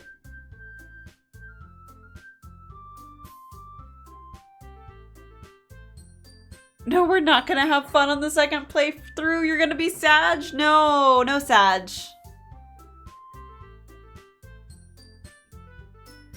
And Natsuki's the youngest one. I'm not gonna tell her to stop being flat. She could be a late bloomer for all we know. Thanks, but it really didn't come out nice at all. Well, I do have a couple suggestions. If I was looking for suggestions, I would have asked someone who actually liked it. Which people did, by the way. Sayori liked it, and Blue did too. So based on that, I'll gladly give you some suggestions of my own. First of all, excuse me? I appreciate the offer, but I've spent a long time establishing my writing style. I don't expect it to change anytime soon, unless, of course, I come across something particularly inspiring, which I haven't yet. And Blue liked my poem too, you know. She even told me she was impressed by it. Natsuki suddenly stands up. Oh? I didn't realize you were so invested in trying to impress our new member, Yuri. Oh god, we are getting into the cat fights already? What the hell? I haven't done anything. I have not had options to fuck this up. Alright. That's not what you're just... Yuri stands up as well. Maybe you're just jealous that Blue appreciates my advice more than she appreciates yours. And did you know that she didn't appreciate my advice more? Are you that full of yourself? No. If I was full of myself, I would deliberately go out of my way to make everything I do overly cutesy. Oh my god. Okay. Is everyone okay? Well, you know what? I wasn't the one whose boobs magically grew a size bigger as soon as Blue started showing up. Natsuki! Natsuki, that's a little... This doesn't involve you. I don't like fighting! Suddenly both girls turned towards me as if they just noticed I was standing there. Blue! She's just trying to make me look bad. That's not true. She started it. If she could get over herself and learn to appreciate the simple writing is more effective, then this wouldn't have happened in the first place. That's the point in making your poems all convoluted for no reason. The meaning should jump out at the reader, not force them to have to figure it out. Help me explain that to her, Blue. Wait. There's a reason we have so many deep and expressive words in our language. It's the only way to convey complex feelings and meaning the most effectively. Avoiding them is not only unnecessarily limiting yourself, it's also a waste. You understand that, right, Blue? Well? How did I get dragged into this? It's not like I know anything about writing, but whoever I agree with, they'll probably think more highly of me. Oh my god. No! No, don't get your popcorn and the oh my god, no! The butter, the popcorn, the salt. I'm gonna go with Yuri. I'm gonna play favorites. Wait!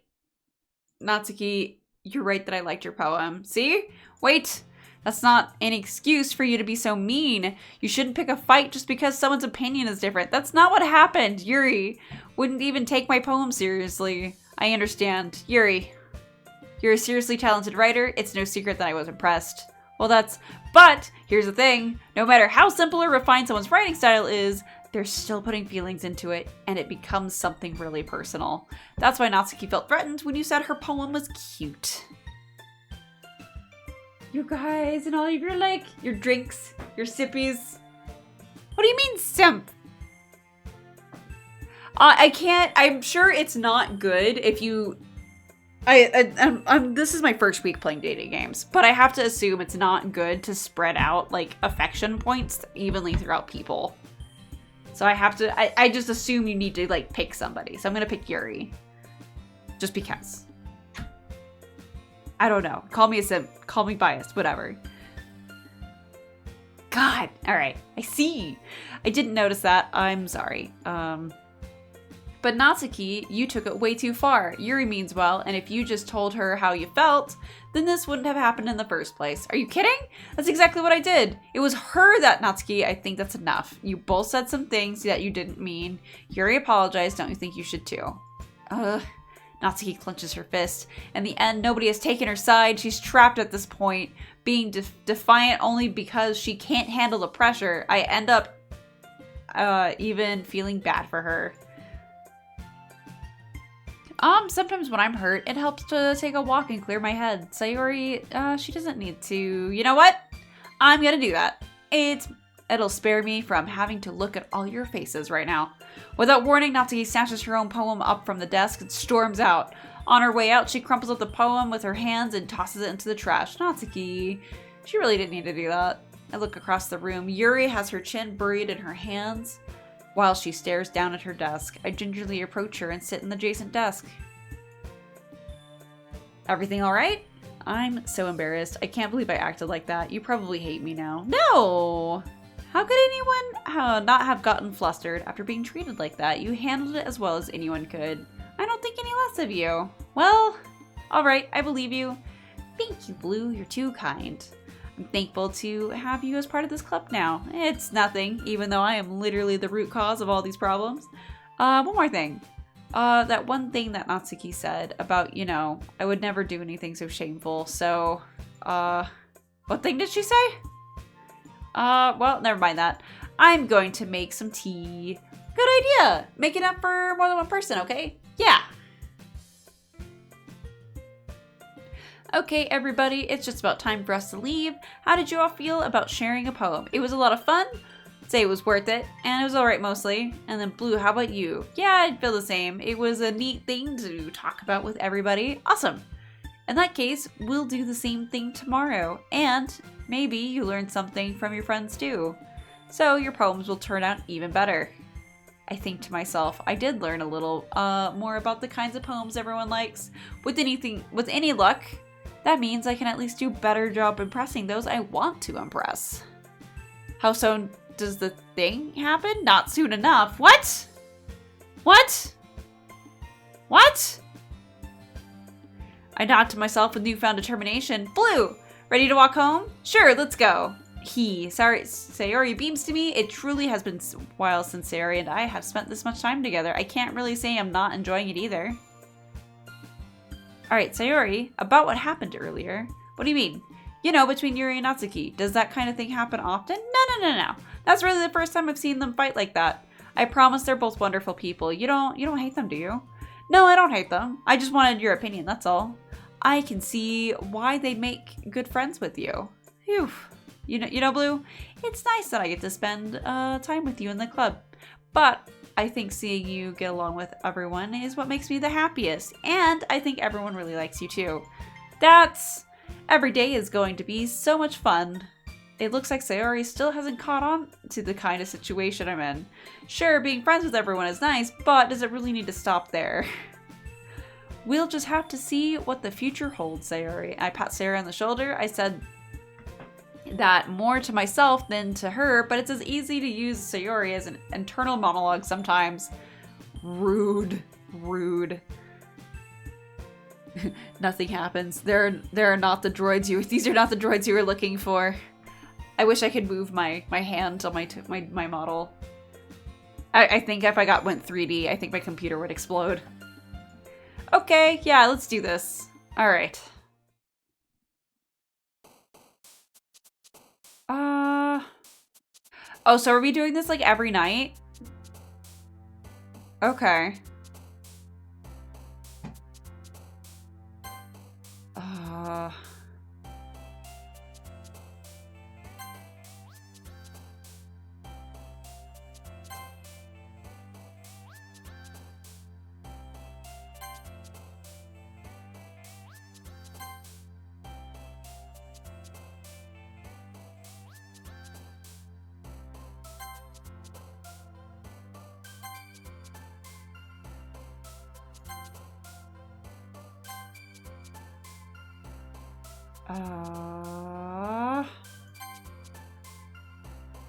Poem time! Eat microwave cereal and do a poem.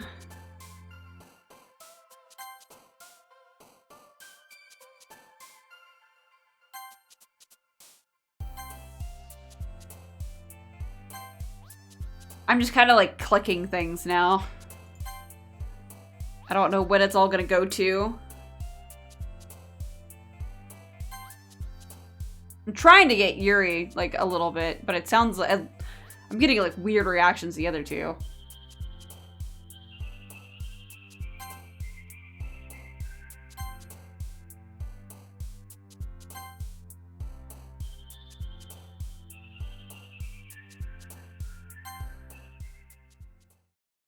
All right. Another day passes and another meeting, and I'm gonna take a quick break to refill my hot chocolate. So I am going to be back in a couple minutes. It takes about 5 minutes for my coffee thing to go over. If you hover over a word, the ones that like it do a little hop. Oops. Okay. But I'm going to be right back. I'm going to go get me some more to drink because this is a lot of reading. So be right back. Wrong button. This. You guys are so sweet. Thank you. Thank you for the emotes. Thank you. I was also having a predicament where I need to kick out one of my kittens, and it's so funny. He won't come. He knows his name now. Like, I've had him long enough where he knows his name. And when I call for him, it's like 50-50. If he doesn't want to leave my office. So, like, if I call for him, he doesn't want to leave my office, but he'll follow me around everywhere else in my house. But if I go pet my other kitten boy, he gets super jealous and, like, will run and, like, go, like, no, I need the love and attention, and then run out of my office. So I had to do that real quick. So I, like, served my coffee, and I was like, just get a kettle and a French press, and you can bring the coffee pot with you. Yeah. Except earlier today, I threw all of my lunch on my clean carpet that I literally just cleaned yesterday. So, like, yes, I could do that. But, and also, like, my not Keurig is very easy to clean. I used to make my own cold brew with a French press. Bear, you did? Wait, no, I think you did mention you used to do it. Now I drink it from a can. Ew! You drink it from a can because it's nitro, if I understand, though. I think that's the difference. Anyway, another day passes and it's time for the club meeting already. You live off carton coffee? I've gotten a little more comfortable here over the past couple of days. Entering the club room, the usual scene greets me. Hang on. Oh, I have a save? Save.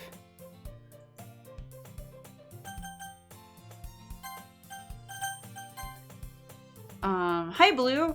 So Sayori, looks like you're in a good mood today.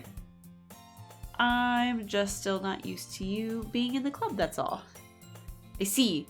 That's pretty simple thing to get you in a good mood, but I guess it's always the simple thing with you anyway. Speaking of which, I'm kind of hungry. Will you come with me to buy a snack? freaking always. Blue loves snacks. What? What do you mean no thanks? What? That's not like you at all. Yeah, that is not like me at all. I want snacks. I have my reasons. Why don't we take a look at your purse, Sayori? What? Where is this going? Get back in the basement and think about your tasting coffee? Why that all of a sudden? No reason, really. I just wanted to look at it. Why are you wanting to get into her purse? Sayori nervously retrieves her coin purse. She fumbles with the latch and gets it open. Then she turns it upside down and lets its contents spill onto the desk. Only 2 small coins fall out. Oh, is she wanting to get me to buy her snacks? Is that what the thing is? I knew it. I can see right through you. That's not fair. How did you even know? It's simple. If you had enough money in the first place, you would have bought a snack before coming in the club room. So either you're not hungry and want an excuse to take a walk, or you plan on conveniently to forget that you spent all your money so that way I would lend you some money. But there's one more thing. You're always hungry.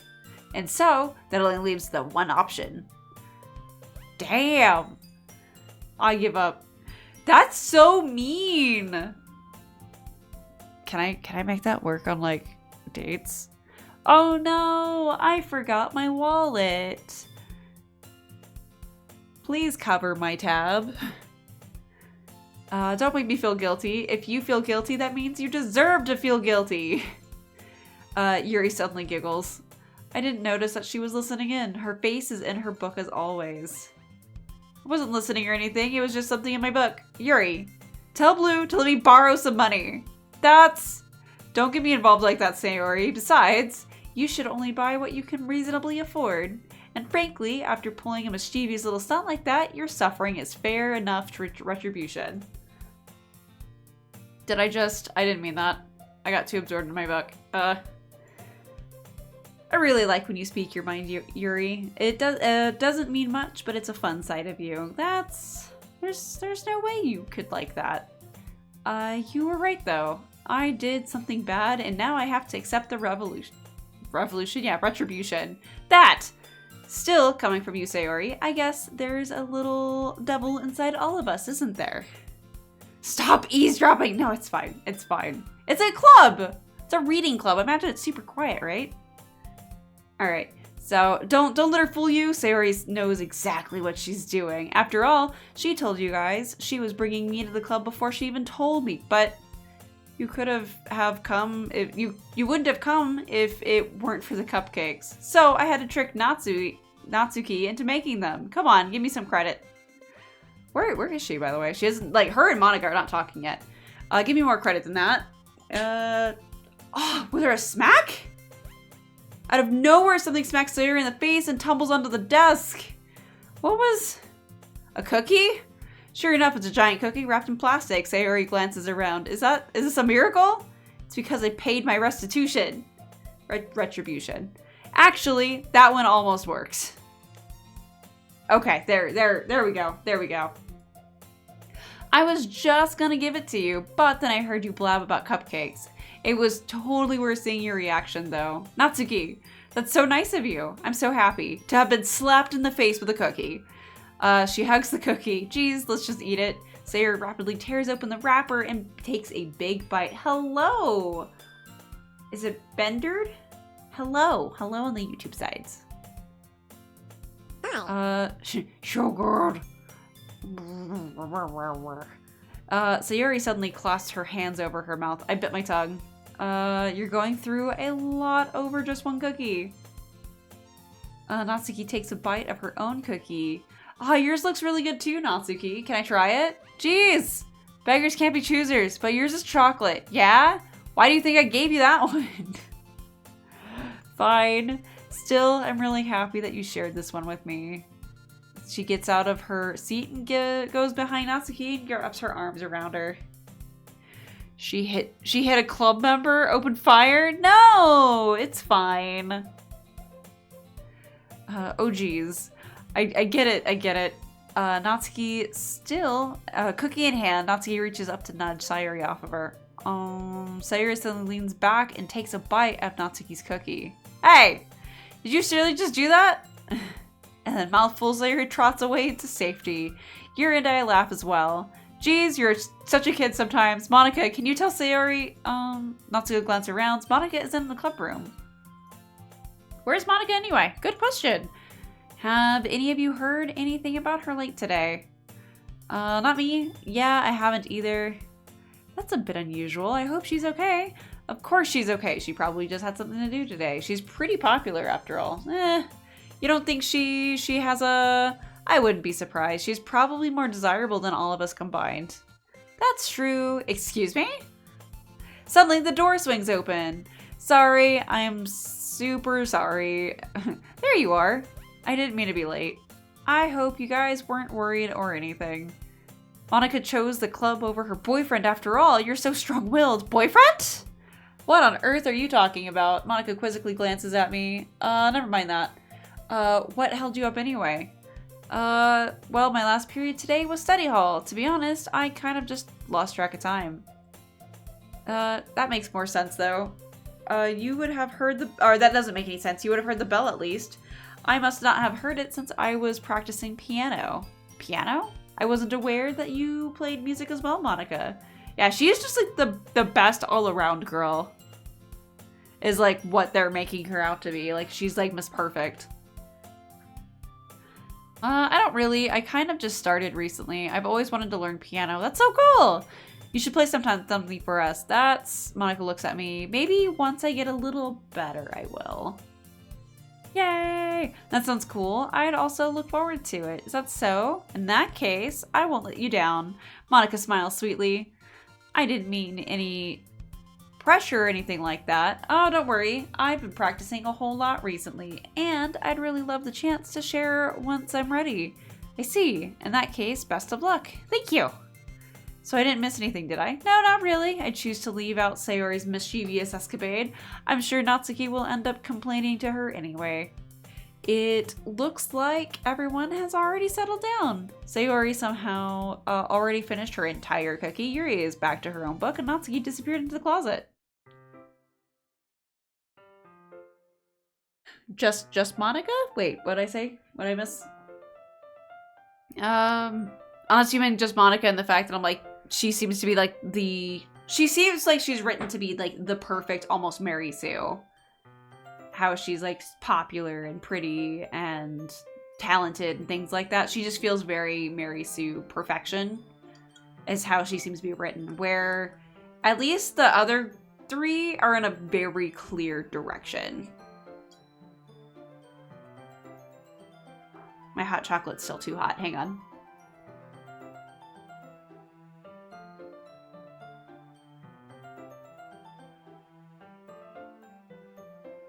I think I have to read a little bit more before I can start drinking it. It's like way too hot.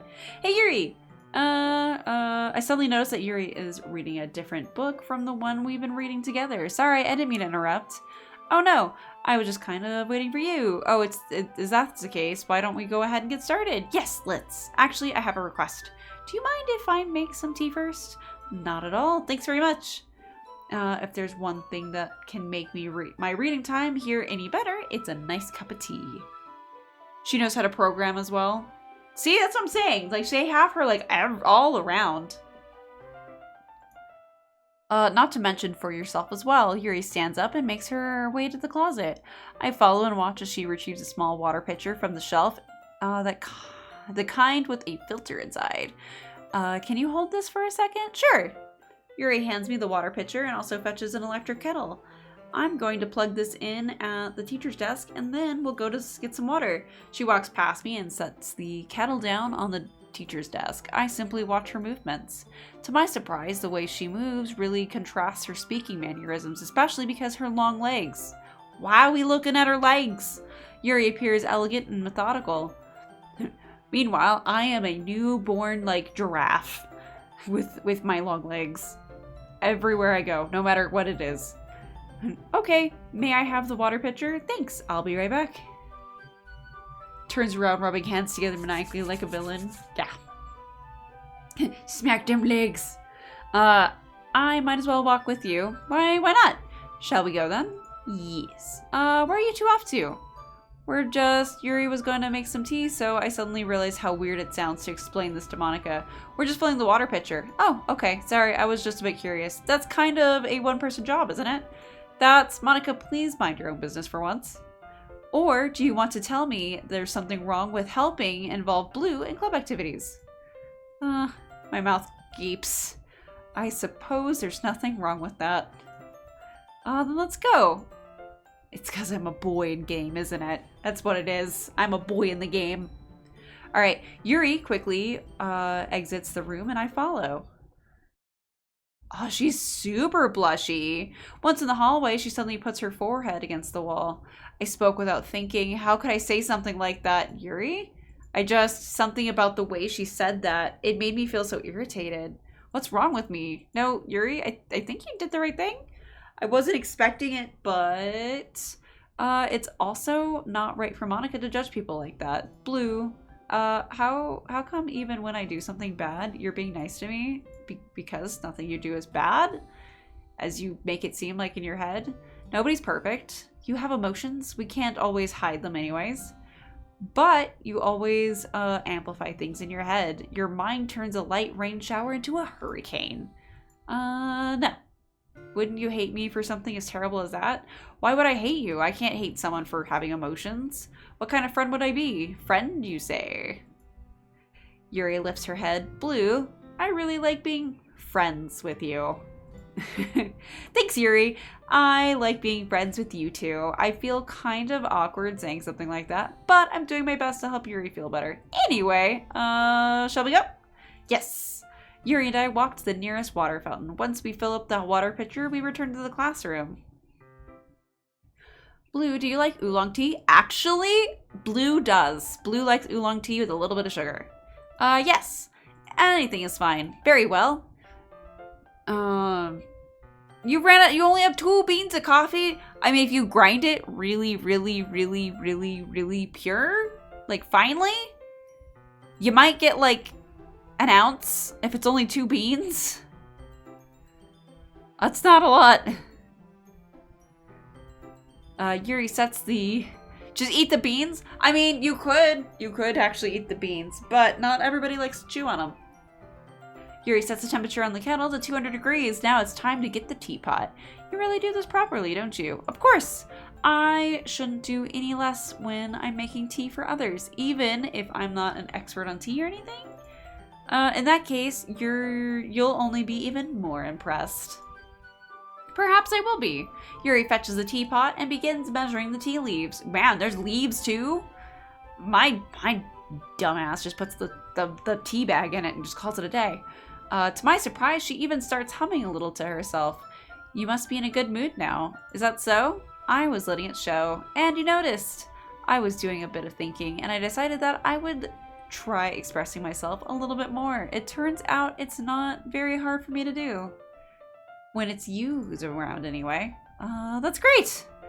Just don't push yourself too much. You're always worrying about me, Blue. It's very endearing. Yuri wasn't kidding. I don't even know if I can keep up with this. I watch Yuri pour a cup of tea for each of us. Blue, I have another request. Do you mind if we sit on the floor today? Okay. You might try eating your beans. I mean, I know that people will make like chocolate covered beans as like a snack, as like a caffeine snack. So it's like it's a thing.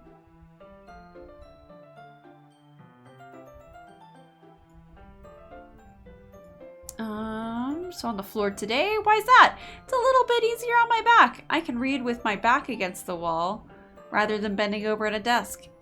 Sorry, I didn't realize. No worries. I just have back pain fairly regularly, so I do my best to manage. So that's so. I wonder why that is. It's mostly because of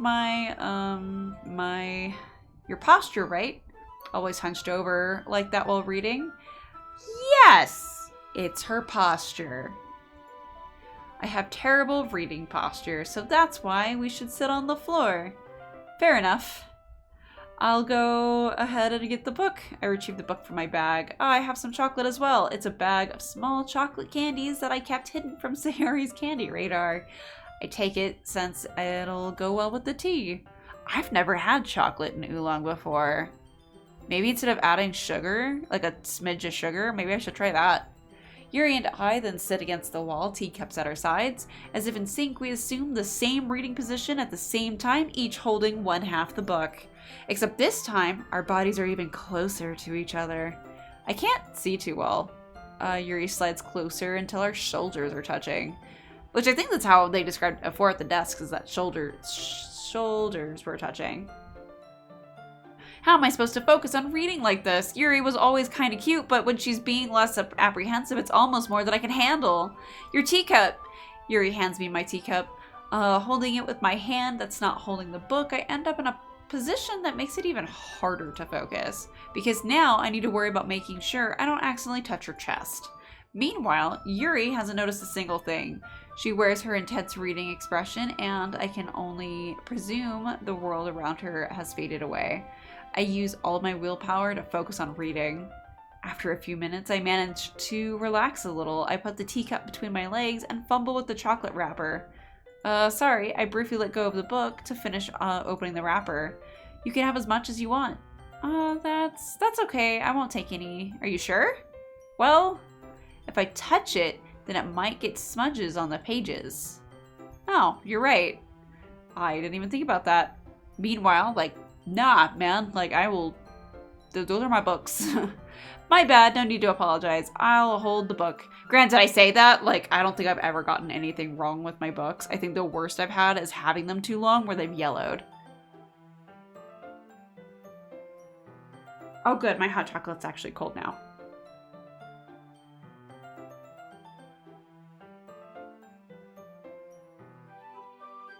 Oh, the teasing, I know. Are you sure? Of course! Oh, they have cute, like, little particles going. Yuri opens the book with both hands. She holds it so that I don't have any harder of a time reading from it. But as a result, her left arm is practically resting on top of my leg. Well, in that case, Yuri is already totally focused on reading again. I take a chocolate candy and pop it in my mouth. Then I take another chocolate and I hold it up to Yuri. She doesn't even look away from the book. She simply parts her lips as if this situation was completely natural. Oh, that's super cute. That is super cute. But that means I can't stop here. I apprehensively place the chocolate in her mouth. Just like that, Yuri closes her lips over it. Yuri's expression suddenly breaks. Did I just... She looks at me like she needs to confirm what just happened. Blue? Sorry. I guess I shouldn't have done that. Well, you were just helping. That's something that friends do, right? I mean, not really in this context, but yeah, that's all it was. Yeah, then you don't need to stop or anything. I see. The situation has gotten extremely tense. So far, I like, Monica is written to be too Mary Sue. I like Yuri the most so far. I'm not very much into the whole tsundere, like, I don't like you or anything, baka. Like, that's not my thing. I understand that is definitely a type that people are into. That's not my type. And then the goofy, aloof one, it's so hit or miss. It's so hit or miss. That's Bear's thing? Which one's Bear's thing? The I don't like you, baka? Is that you? Or do you like the goofy aloof? I can't wait for when she shares her hobby. Oh, nice. So yeah, Yuri's kind of the one I'm trying to chase. The tsundere, yeah. You're like, I don't even like you. Like, what makes you think I'm like, I even like you? You trash. Blue puts chocolate in Yuri's mouth in a dating game. Yuri's like, senpai? Yeah. The situation has gotten super tense. Yuri tries to return to the book, but I can tell just by her expression that even she can't focus now. My heart is pounding. I nervously take another chocolate between my fingers, but this time Yuri's eyes meet mine. How did it come to this? Yuri doesn't avert her gaze. I notice her chest rising and falling to the rhythm of her breaths. I raise my arm. Like before, Yuri parts her lips, but it's different this time. I take the chocolate and place it in her mouth. I feel her hot breath on my fingers. Okay! Okay, everyone. Bruh. Yuri jolts back. It's time to share poems! Blue, can you help Yuri put away the tea stuff, right? Yeah, of course. Okay, thanks. The spell is abruptly broken. I'll take care of the cups. Yeah. Yuri picks up the teacups from the floor. I pick up the bag of chocolates. In the end, we hastily clean up without so much as a word between us. I get that feeling this is something neither of us will have the courage to bring up. We'll try and do it like the same order I did last time. Let's see what you've written today for our second poem. Yuri stares at the poem with a surprised expression on her face. Do you like it? Blue, this one might even be better than yesterday's. How did you even pick up this so quickly?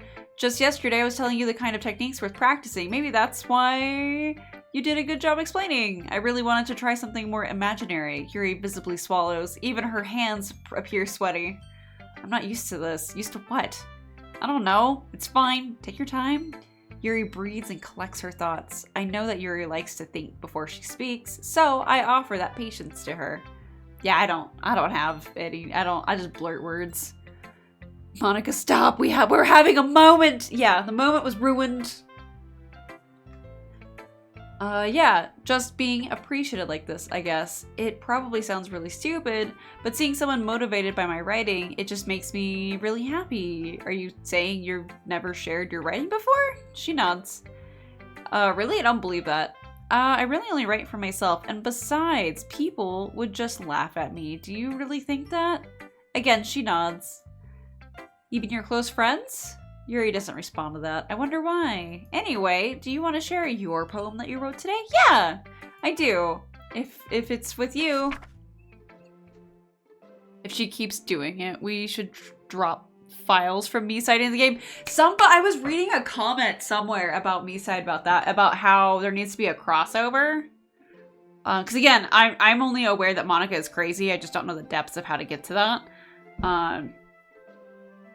So yeah, I saw some crossover, and then I shared a meme like ages ago in my Discord where I guess somebody made a 3D model of Monica to be a Mita skin, and it fits perfectly. It's like great.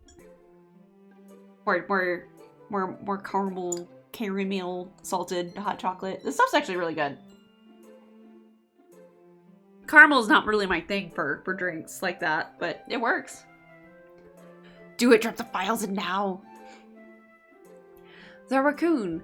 It happened in the dead of night while I was slicing bread for a guilty snack. My attention was caught by the scuttering of a raccoon outside my window. That was, I believe, the first time I noticed my strange tendencies as an ordinary human? Unordinary? I gave the raccoon a piece of bread, my subconscious well aware of consequences. Well aware that a raccoon that is fed will always come back for more. The enticing beauty of my cutting knife was the symptom. Okay. My bread, my hungry curiosity, the raccoon, an urge. The moon increments its phase and reflects that much more light off my cutting knife. Why are we focusing on the knife so much? The very same light that glistens in the eyes of my raccoon friend. I slice the bread fresh and soft. The raccoon becomes excited, or perhaps I'm merely projecting my emotions onto my newly satisfied animal. It's hijacked by ads. Burger King protein bars and the horrible Minecraft movie. Oh, I didn't realize that there was a Minecraft movie? Alright. The raccoon has taken to following me. You could say that we've gotten quite used to each other. The raccoon becomes hungry more and more frequently, so my bread is always handy. Every time I brandish my cutting knife, the raccoon shows me its excitement. A rush of blood, classic Pavlovian conditioning. I slice the bread and I feed myself again. Jack Black as Steve? Ugh.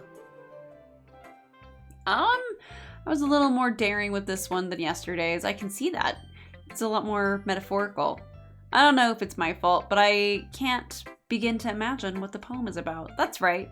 It's a bit closer to my preferred writing style, using the poem as a canvas to express vivid imagery and conveying emotions through them.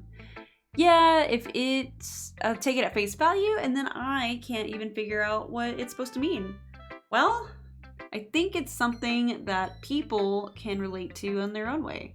I wanted to express the way it feels for me to indulge in my more unusual hobbies. It's those sort of things I'm usually forced to keep to myself. So I imagine enjoying writing about them. Why do you keep them to yourself? Because they're embarrassing and people would make fun of me. Whoops. Don't you have anything like that, Blue? Well, yeah, I guess I do. I feel like everyone has a little something like that. The best we can do is respect each other and our individualities, even if it's difficult sometimes, and some things make us uncomfortable. After all, if I hadn't learned to embrace my own weirdness, I would probably hate myself. I might be ranting a little bit now, but I'm glad that you're a good listener. You're good at a whole lot of things, writing, listening. There's really aren't many things like you, Blue. They're exaggerating a little bit. It's just how I feel. I never thought I would feel so comfortable sharing my writing, but now I almost feel like I look forward to it. It's just a really nice feeling, and you're to thank for that. It's nothing, really. Yuri smiles sincerely at me. For just a moment, her timidness seems to disappear. So I know I've been selecting Yuri, but am I doing the poem in a way where it makes me go down her path? Is that what it's kind of doing? Or am I just always gonna have to read the book with Yuri? It makes it interesting. I imagine that's what it is my poem selections decide who I'm doing stuff with before the sharing.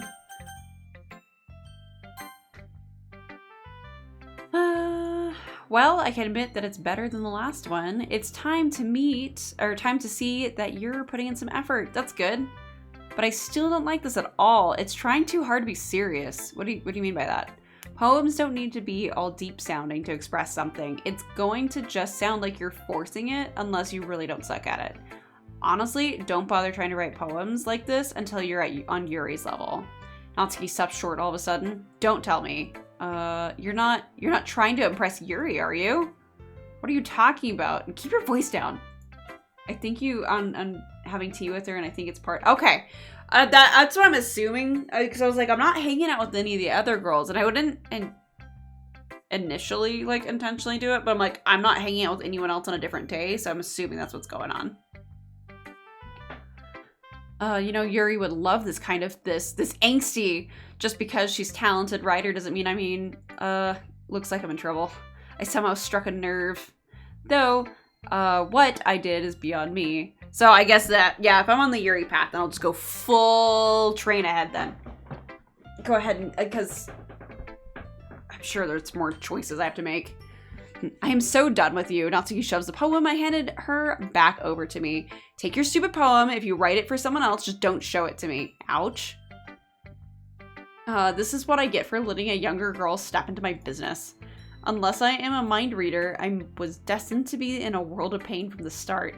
At least Natsuki wasn't really the girl I was trying to impress in the first place. Alright. Let's do Monica next.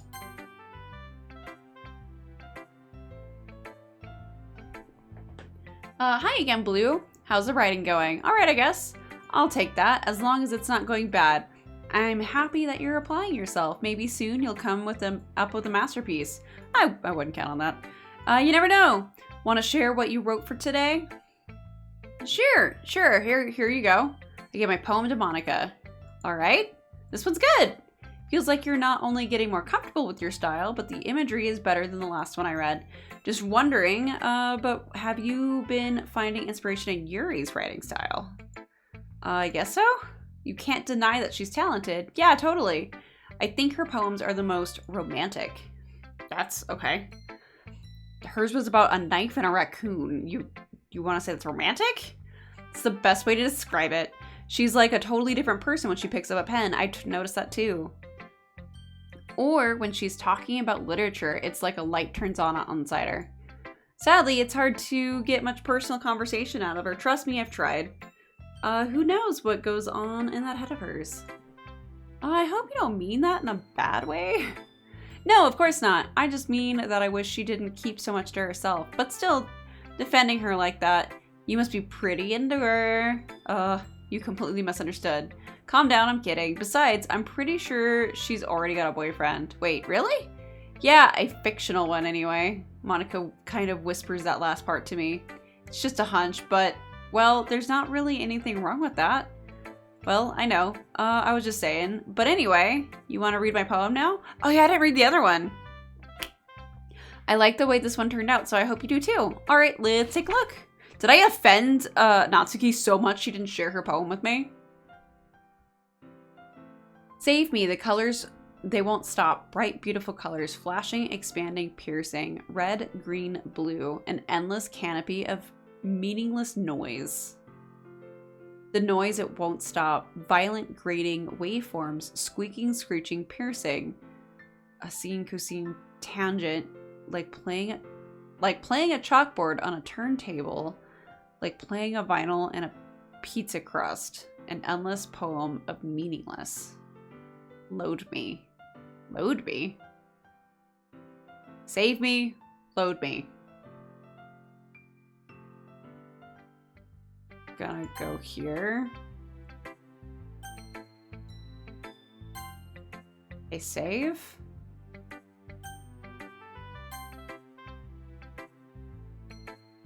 What does this do?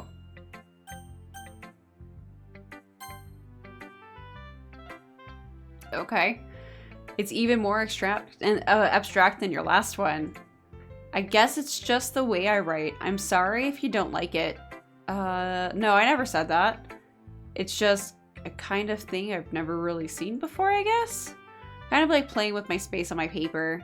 Choosing where and how to write your words can totally change the mood of the poem. It's almost like magic. The way I wrote the lines really short makes it feel like they're trying to speak over the noise. I see. Still hard for me to tell what it's about, though.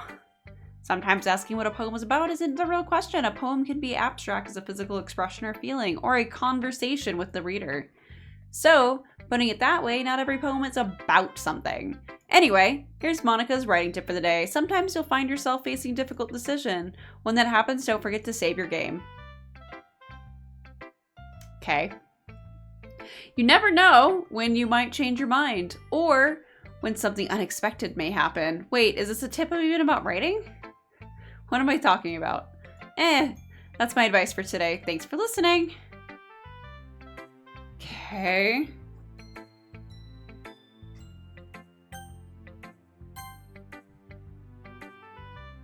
Oh, I like this one, Blue. It has some nice feelings in it. I'm glad. Does that mean it's better than yesterday's? Let me think. I don't know. I guess I like them both. It's not very helpful. Well, I'm not very good at figuring out if poems are good or bad, but that's why I just go by my heart. If it makes me feel things, then it must be a good poem. I'm not sure exactly how that works. Then again, I guess conveying feelings is a pretty important part of the whole thing. Yeah, maybe. Honestly, I don't even know what kind of writing you like in the first place. Yeah, me neither. Why don't you at least try to give it some thought? You want me to write something for me? That's so sweet. Yeah, right.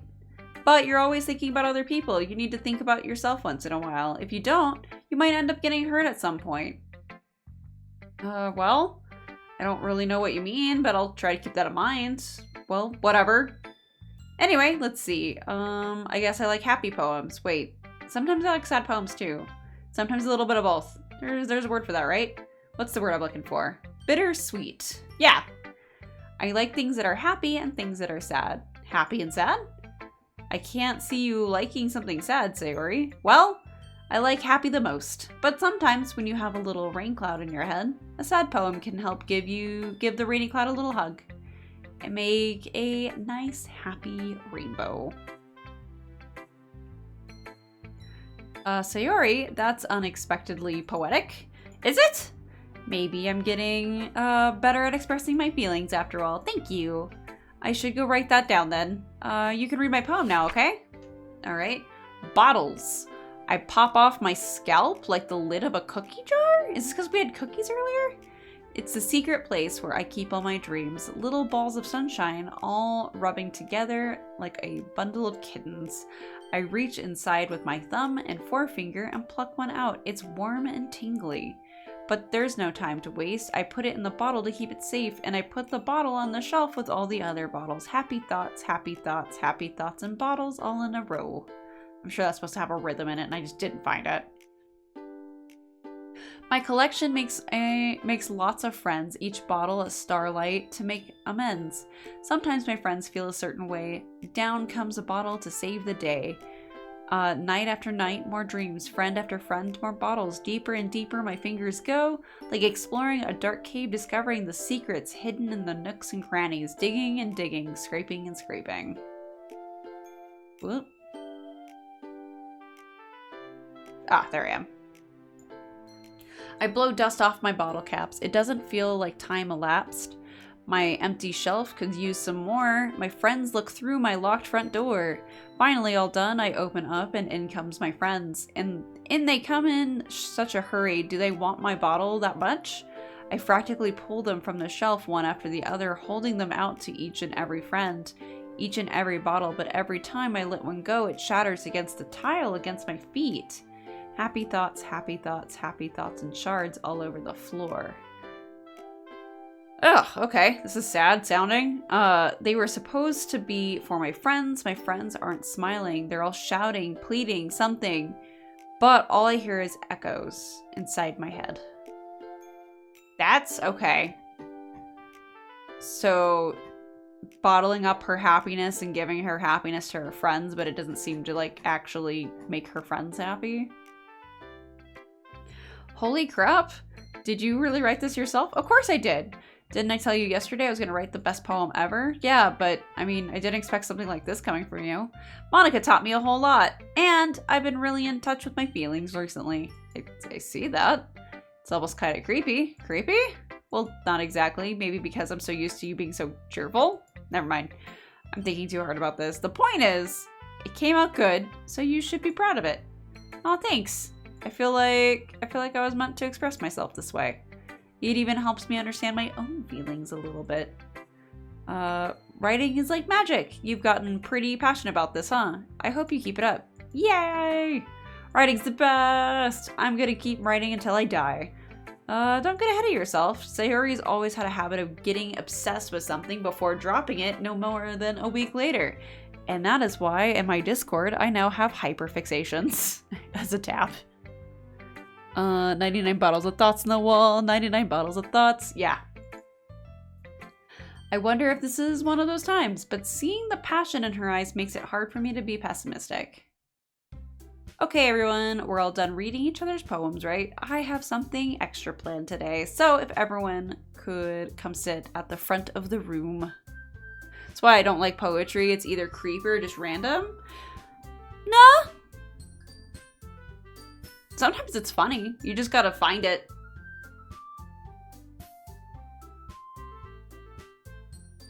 I worked at Quiznos when I was in high school, and so I was trying to be all edgy because I got stuck cutting tomatoes all the time. Well, tomatoes and onions, because I was old enough to operate them. No, that's the meat slicer. I don't know. I just kept getting stuck cutting the tomatoes and the onions all the time, and to the point that my angsty self was like, I'm gonna write a poem about it.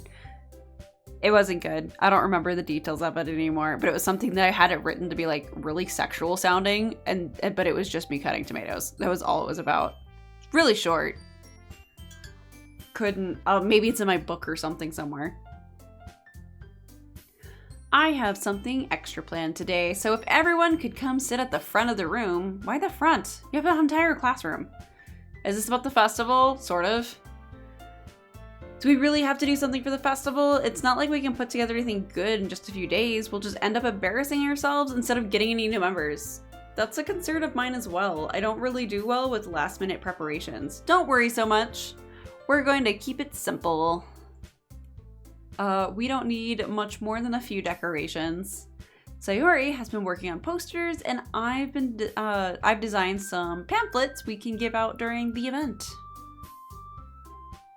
I did, because I was angsty and in high school. Beyond that, I have no reasons. I don't know. I don't remember. I just remember that's what it was like. And it was supposed to be humorous.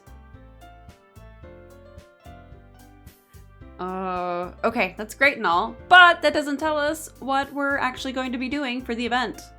Sorry, I thought you heard about it already. We're going to be performing? Monica?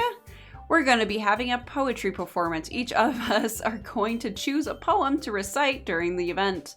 But the cool part is, we're also going to let anyone else come up and recite poems too. Sayori's putting it on all the posters in case anyone wants to prepare ahead of time. Sorry, who's been coloring a poster holds it up for us to see. Are you kidding me, Monica? You didn't already start putting these posters up, did you? Well, I did. Do you really think it's a bad idea? Well, no. It's not a bad idea, but I didn't sign up for this. There's no way I'm gonna be performing in front of a school of people like that. I agree with Natsuki. I could never in my life do something like that. Imagining it, Yuri shakes her head in fear. Guys, no, Sayori, I understand where they're coming from. Remember that Natsuki and Yuri have never shared their poems with anyone until just a couple days ago. It's a lot to ask for them to recite their poems out loud for a whole room of people. I guess I kind of overlooked that. Sorry, I'm sorry. But I still think we should give it our best. We're the only ones responsible for the fate of this club. If we start the event and each put on a good performance, then it will inspire others to do the same. And the more people who perform, the better we'll be able to show everyone that literature is all about. Yeah, it's all about expressing your feelings, being intimate with yourself, finding new horizons, and having fun. That's right. And it's those reasons that we're all in this club today.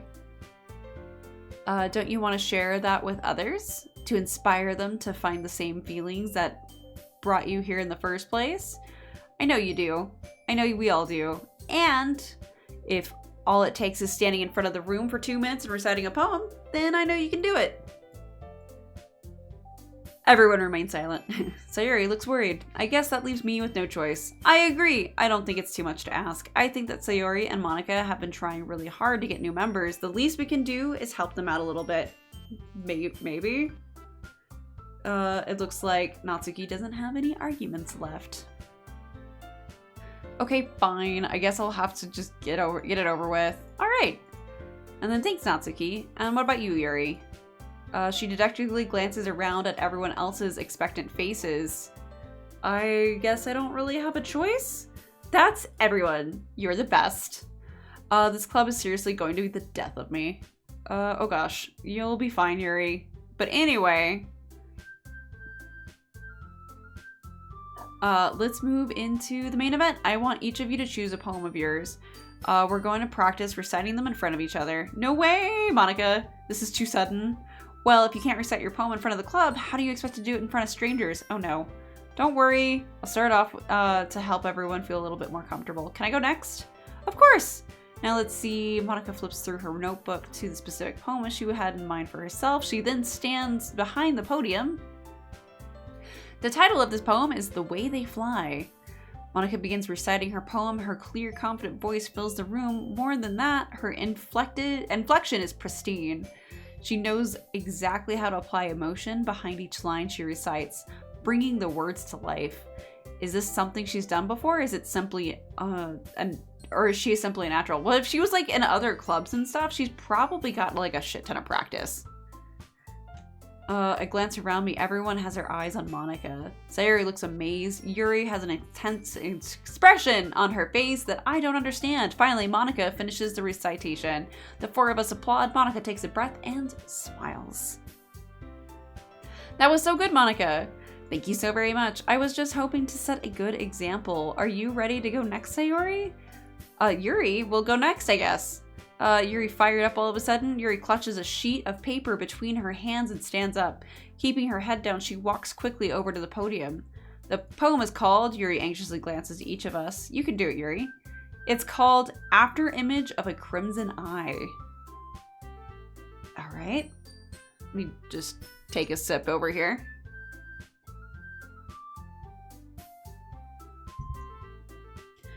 Yuri's voice shakes as she starts reading the poem. Just a moment ago, she practically refused to do this. Why is she suddenly putting in so much effort? As Yuri gets past the first couple of lines, her voice changes. It's almost like what happens when Yuri gets absorbed into her books. Her quivering words transform into a sharp syllables of a fierce and confident woman. The poem is full of twists and turns and structure that she enunciates with perfect timing. This must be a rare glimpse into the whirling fire Yuri keeps concealed inside her head. Suddenly, she's finished. Everyone is stunned. Yuri snaps back into reality and glances around her as if she bewildered even herself. It's up to me to save the situation. I'm the first to start applauding. Everyone joins me afterward, and we give Yuri the recognition she deserves. It's not that we didn't want to applaud for her, but we were caught so off guard that we must have forgotten. As we applaud, Yuri holds the poem to her chest and rushes back to her seat. Yuri, that was really good. Thank you for sharing. Looks like Yuri is down for the count. Okay, I guess I'm next then. Yuri hops out of her chair and cheerfully walks to the podium. This one's called My Meadow. Sorry, I giggled. Sir, it's a lot harder than I thought. How did you guys do it so easily? Try not to think of it like you're reciting to other people. Imagine you're reciting it to yourself, like in front of a mirror or in your own head. I hated doing that so much. That was the worst. Because people were like, yeah, read it out loud to yourself and you'll do better. And I was like, nope. I hate hearing myself. Nope. It's your poem, so it'll come out the best that way. I see. Okay then. Sayori brings her poem. Somehow it feels like her soft voice was made as a perfect match. The poem isn't aimlessly cheery like Sayori is. It's serene and bittersweet. If I were to read this on paper, I probably wouldn't think much of it, but hearing it come from Sayori's voice almost gives it a whole new meaning. Maybe this is what Sayori meant when she said she likes my poems. It's like I get to reach more deeply into someone I thought I knew through and through. Sayori finishes and we applaud. I did it! I'm a little disappointed we're not hearing these. Or seeing them or reading them or whatever. Good job! Even Blue liked it. I guess that's a good sign. What does that mean? It came out so nicely. The atmosphere of the poem fits you really nicely. But it might be that other poems wouldn't work quite as well with that kind of delivery. I don't really understand. In other words, I've seen poems of yours where that sort of gentle delivery wouldn't work as well. They might need a little more force behind them depending on what you're reading. Oh, I know what you mean. That's, well, I've been practicing that kind of thing. It's just embarrassing to do it in front of everybody. Then the next time, I'm gonna make you pick a poem that challenges you a little bit more. We don't have much time before the festival, you know? Okay. Now who's next? Natsuki? Don't make me go before Blue. It's not like I can compare to you guys anyway. Might as well let Blue lower everyone's standards a little before I have to do it. Natsuki. It's fine. I might as well get mine over with. But it's not like I have much of a selection of what to read. I'll just have to go with what I wrote for today. I stand up and step in front of the podium. Everyone has their eyes on me, making me feel terribly awkward. I recite my poem. Since I'm not exactly confident in my own writing, it's hard to put energy into it. Despite that, once I finish, I receive applause anyway. Sorry, I'm not really as good as everyone else. Don't worry about it so much. I think it's less about your abilities and more about your lack of confidence in your writing. That's something that'll improve over time though. Maybe.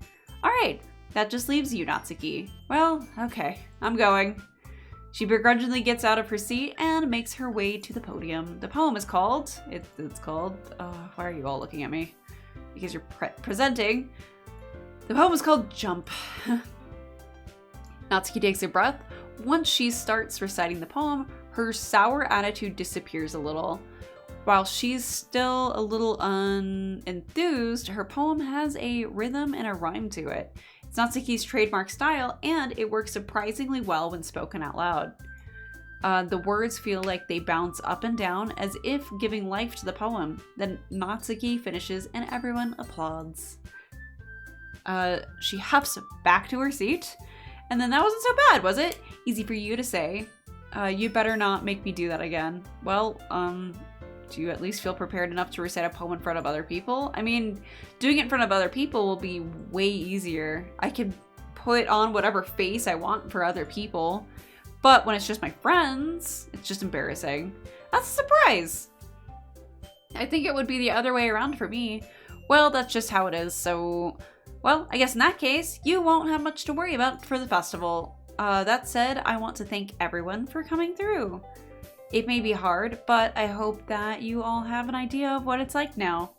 Make sure you pick a poem and get enough practice before the festival, okay? I'll be making pamphlets, so let me know ahead of time what you'll be reciting. I should probably find some other poem to recite instead. That's fine too. It doesn't have to be your own. I'm already presently surprised that you're putting in all this effort for the club. It makes me really happy. No problem. Okay, everyone, I think it's about that time. I know the festival is coming up, but let's try to write poems for tomorrow as well. It's been working out really nice so far, so I'd like to continue that. As far as for the festival, we'll finish planning tomorrow, and then we'll have the weekend to prepare. Hey, it's Friday. It is now the weekend. Monday is the big day. I can't wait. I can do this. I can do this. All right. I stand up. There's no way I'll be able to find the same enthusiasm as Sayori and Monica, but I'll do my best to get through it. If it's for the sake of the club and impressing Monica, then I'll have to do my best. Ready to go, Sayori? Yep. Look at you two, always going home together like that. It's kind of adorable, isn't it? Geez, guys, don't make me such a big deal out of it. It must be a little nice, though. Well, how am I supposed to respond to that? It's okay, Blue, you don't have to say it. Whatever, let's go. I walk home with Sayori once more. Even though it's only been a few days, a lot of things have already changed. But today, Sayori is being a little quieter than usual on the way home. Hey, Sayori. Sorry, I was spacing out. No wonder. I was thinking about something from earlier. I like how we get to, she fumbles with her words. So let's just say that one day Yuri asked to walk home with you. What would you do? What kind of question is that? You're kind of putting me on the spot here. Oh no. Okay, I'm saving because that's what she told me to do. Well, guys, what do I pick? I guess I said I was gonna be full Yuri train, right? Walking home with Yuri. Why does the thought of that make my heart pound? Given how hard it is for her to socialize, I would feel awful turning her down, so isn't she so beautiful and smart? That has nothing to do with what I just said. You admitted it! There's not even any point in speculating something that's never going to happen. Well, maybe, but I just like to think about it. It's not long before you need me anymore, you know? Need you? What? Sayori, I can't figure out how you're seeing things in your head right now. Sorry. Everyone is different. Nobody in the club is a replacement for you. If you say so. The conversation trails off and I'm left feeling awkward. But it was kind of her fault for trapping me in such a weird question. I can't just lie to her. But if there's something that makes her happy, I would hate to take that away from her. That's why I said there's no point in speculating. Then again, the festival's only a few days away.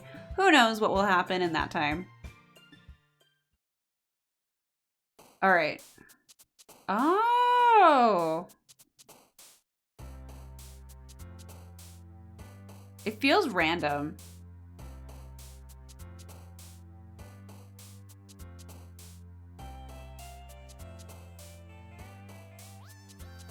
See, this one makes them all jump. Or do they just kind of jump?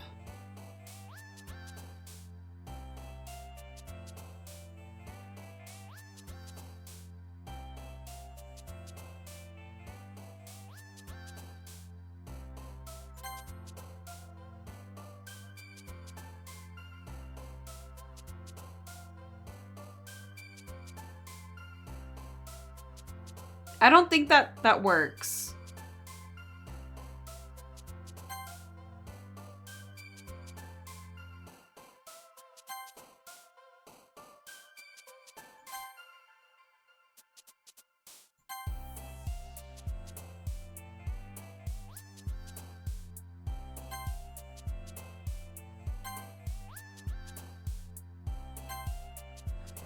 All right, so let's try and get...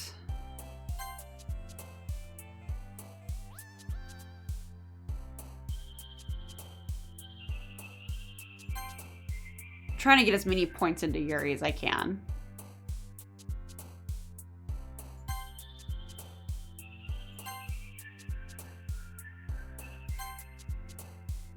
Like, what sounds like it would be in a horror book?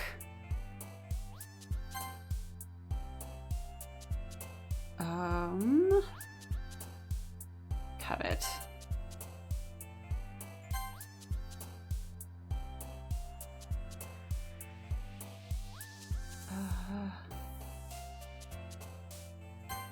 Oh, that's not what I was thinking. All right. Damn it. I was trying so hard. Oh man, I'm the last one here again. Don't worry, I just walked into. Were you practicing piano again? Yeah. You must have a lot of determination. Starting this club and now practicing a piano. Well, maybe not determination, but I guess passion.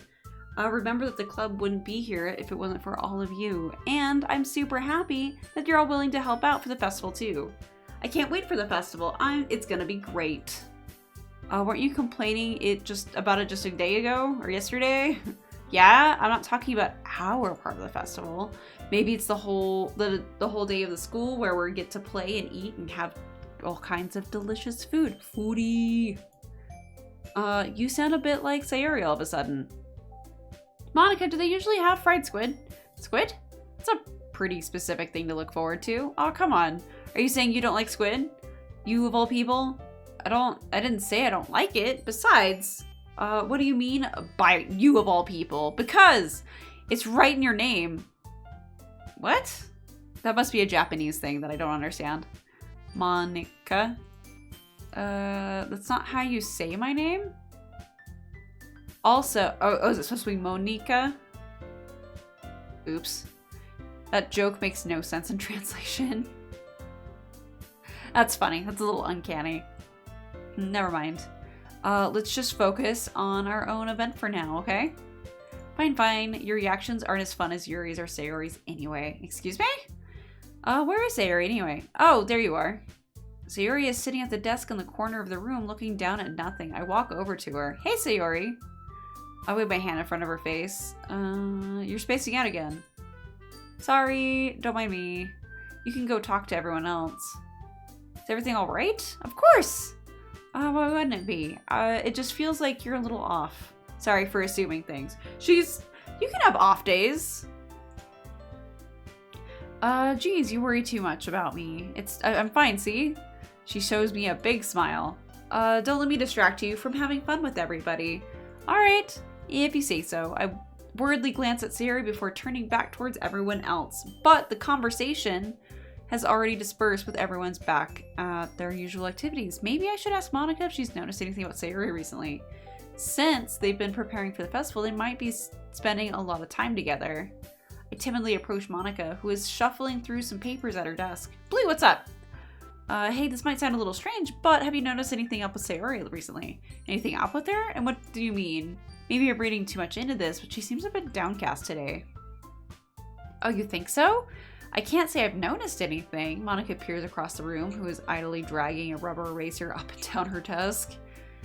Maybe there is something on her mind, but I'm surprised I'm not the one asking you. You certainly know her a lot better than I do. Yeah, but she's never really like this. She's always talked to me about things that bothered her, but this time when I asked her, she was totally dismissive. Sorry, I know it's not your problem. I just wanted to ask if you knew anything, so I'll drop it now. No. It's important to me too. I mean, I'm also friends with her. And I also care about the well-being of my club members, you know? Maybe I'll try talking to her myself. Are you sure about this? She seems like she wanted to be left alone. Are you sure? Maybe she just had a hard time bringing it up with the person of interest. Person of interest? What do you mean by that? So that maybe the thing on her mind is you. Oh, I'm a dick. I said I wasn't gonna walk her home. Me? How on earth would you come to that conclusion? Well, I probably shouldn't say this, but Sarah talks about you more than anything else, you know? She's been so much happier ever since you've joined the club. It's like an extra light has been turned on inside of her. What? No way. Sayori's always like that. She's always been full of sunshine. It's not any different now than it's always been. You're so funny. Have you thought that maybe you've always seen her so cheerful because that's just how she is around you? I said too much. I'm sorry. What do I know anyway? I didn't mean to jump to conclusions, so you should just forget about what I said. I'll try to talk to her, so try not to think about it for now. Oh my god. I'm the worst. I said, I was like, no, I'm not going to cause any drama. Blue absolutely just caused some drama, and I'm the worst. Alright. Monica smiles meaningfully. I know she said to forget about it, but I already know that I won't be able to get her words out of my head. Monica stands up from her desk and walks across the room to where Sayori is sitting. That is a weird gif. Alright. I watch her kneel down next to Sayori and gently talk to her, but she's keeping her voice so quiet that I can't hear her from here. I sigh and sit down by myself. I know Sayori told me not to worry about her and to have fun with everyone, but that's impossible to do when she's behaving like this. Exactly how much do I care about her that I'm letting this weigh on me down so much? Now it feels like I'm the one behaving out of the ordinary, but there's nothing I can do besides wait for Monica. Why does it feel like I'm being watched? I glance around the room. Suddenly I notice Yuri peering at me from over her book, but she looks away just as quickly with a flustered look on her face. I realize that she won't get anywhere like this. I've never really seen Yuri approach anyone or start a conversation or have an accord, so I have no choice but to approach her myself.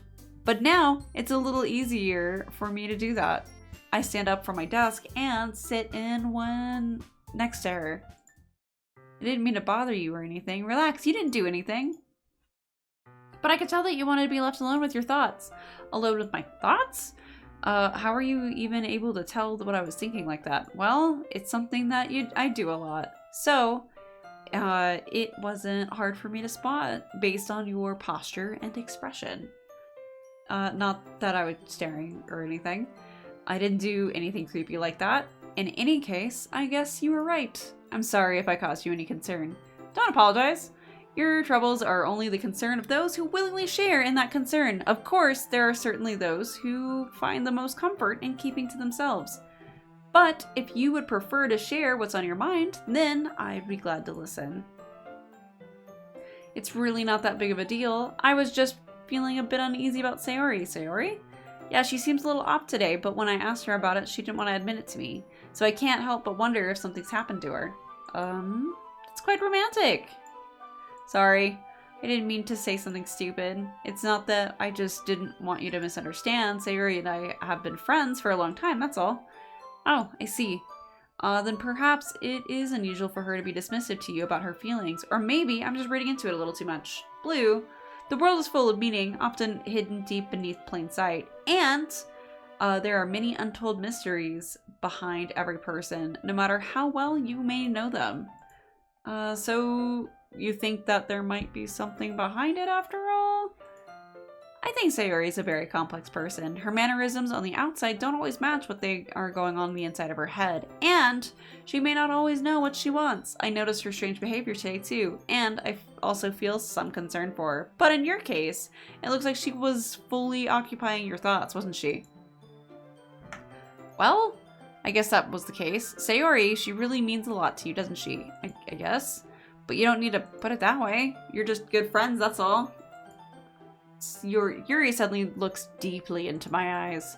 Her expression is gentle and curious, as if she was searching for something. Embarrassed, I avert my gaze.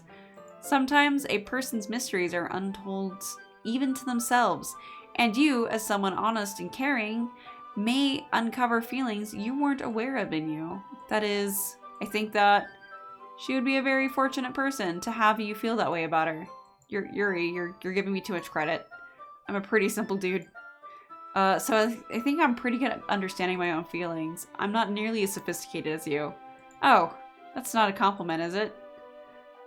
It is what it is? Anyway, as long as we're here, why don't we do some reading? Well, as long as you're okay with it. Yeah, I should be taking my mind off this whole thing anyway. Okay. After some time passes, Monica calls out to the club room. Why don't we share our poems? We didn't even have time to read. Before I know it, everything's back to normal. Everyone goes to retrieve their poems, and I do the same. I make eye contact with Monica, and she smiles at me. I wonder what she was talking about with Sayori. Alright, same order.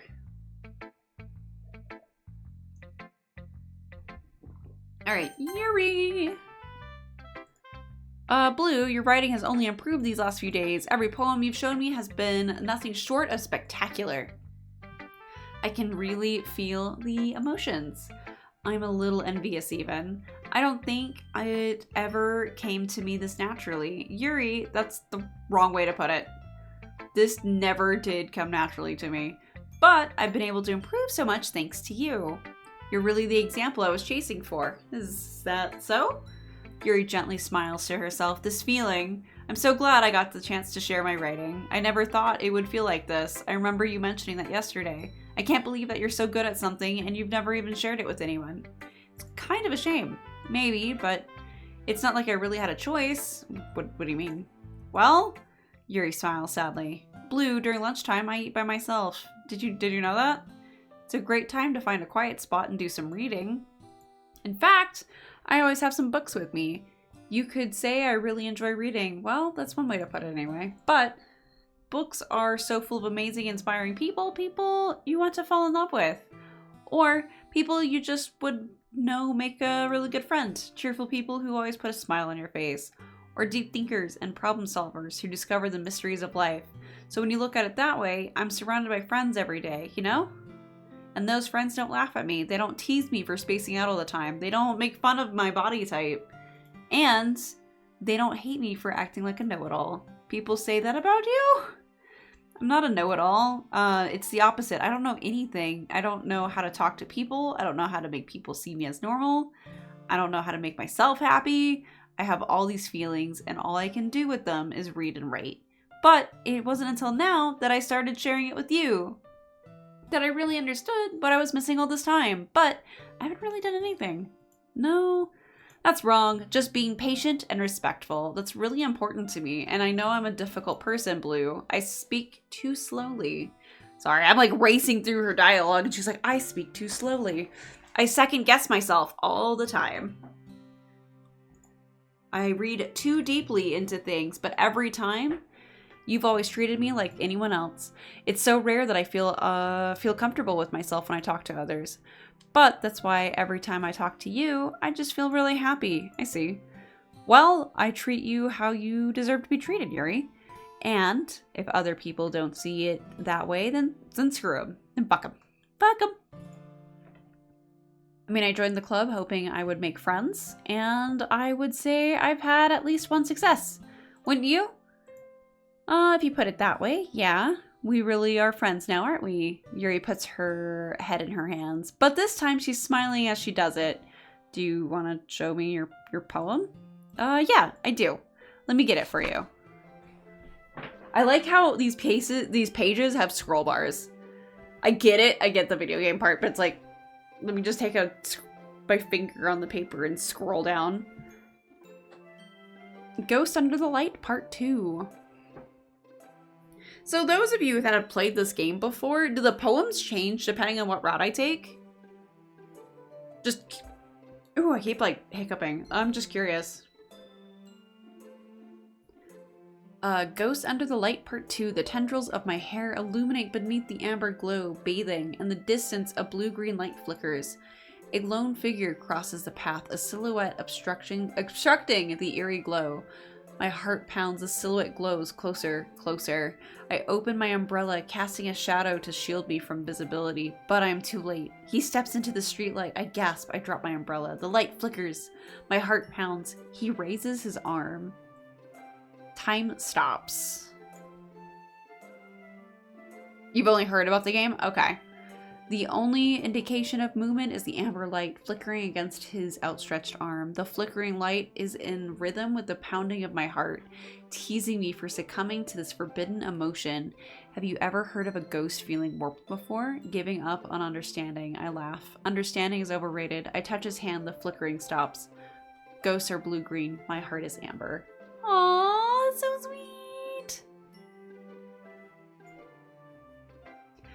Finishing the poem, I start to hand it back to Yuri, but instead of taking it from me, she looks away.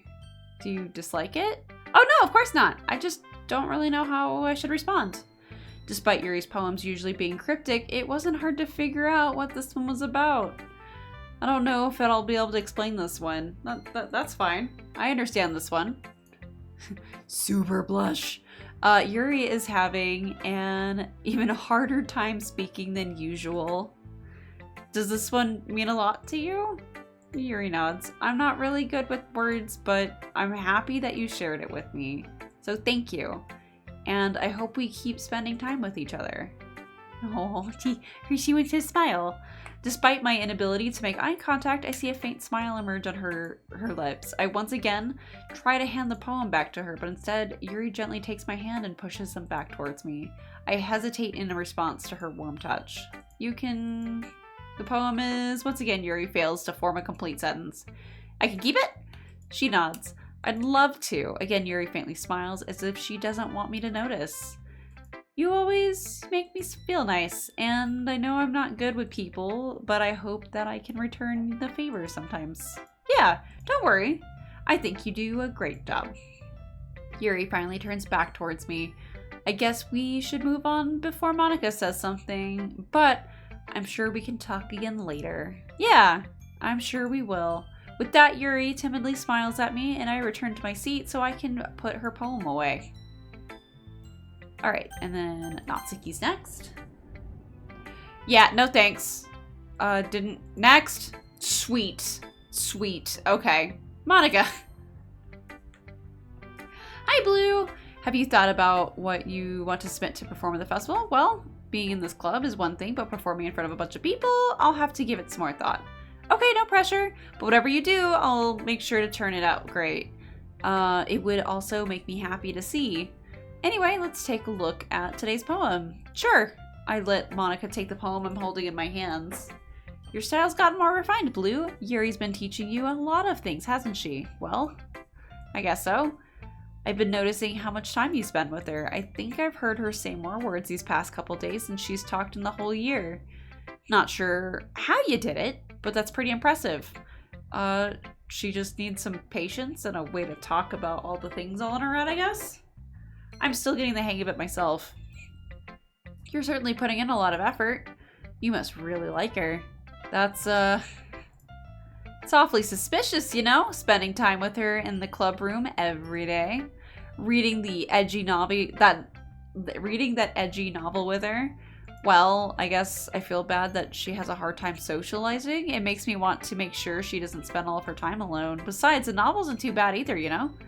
Alright. I get you. Just be careful again, alright? I know that Yuri isn't used to opening herself up, so if something bad happens while she's vulnerable, then it could be really hard for her. Her books aren't a total escape from reality, they're just a bandage. You say that like I'm gonna hurt her. Sorry, I didn't really mean that. If anything, she might accidentally hurt herself. Anyway, I'll share my poem with you, alright? Alright. Oh, this one's a long one. Alright, sippy break.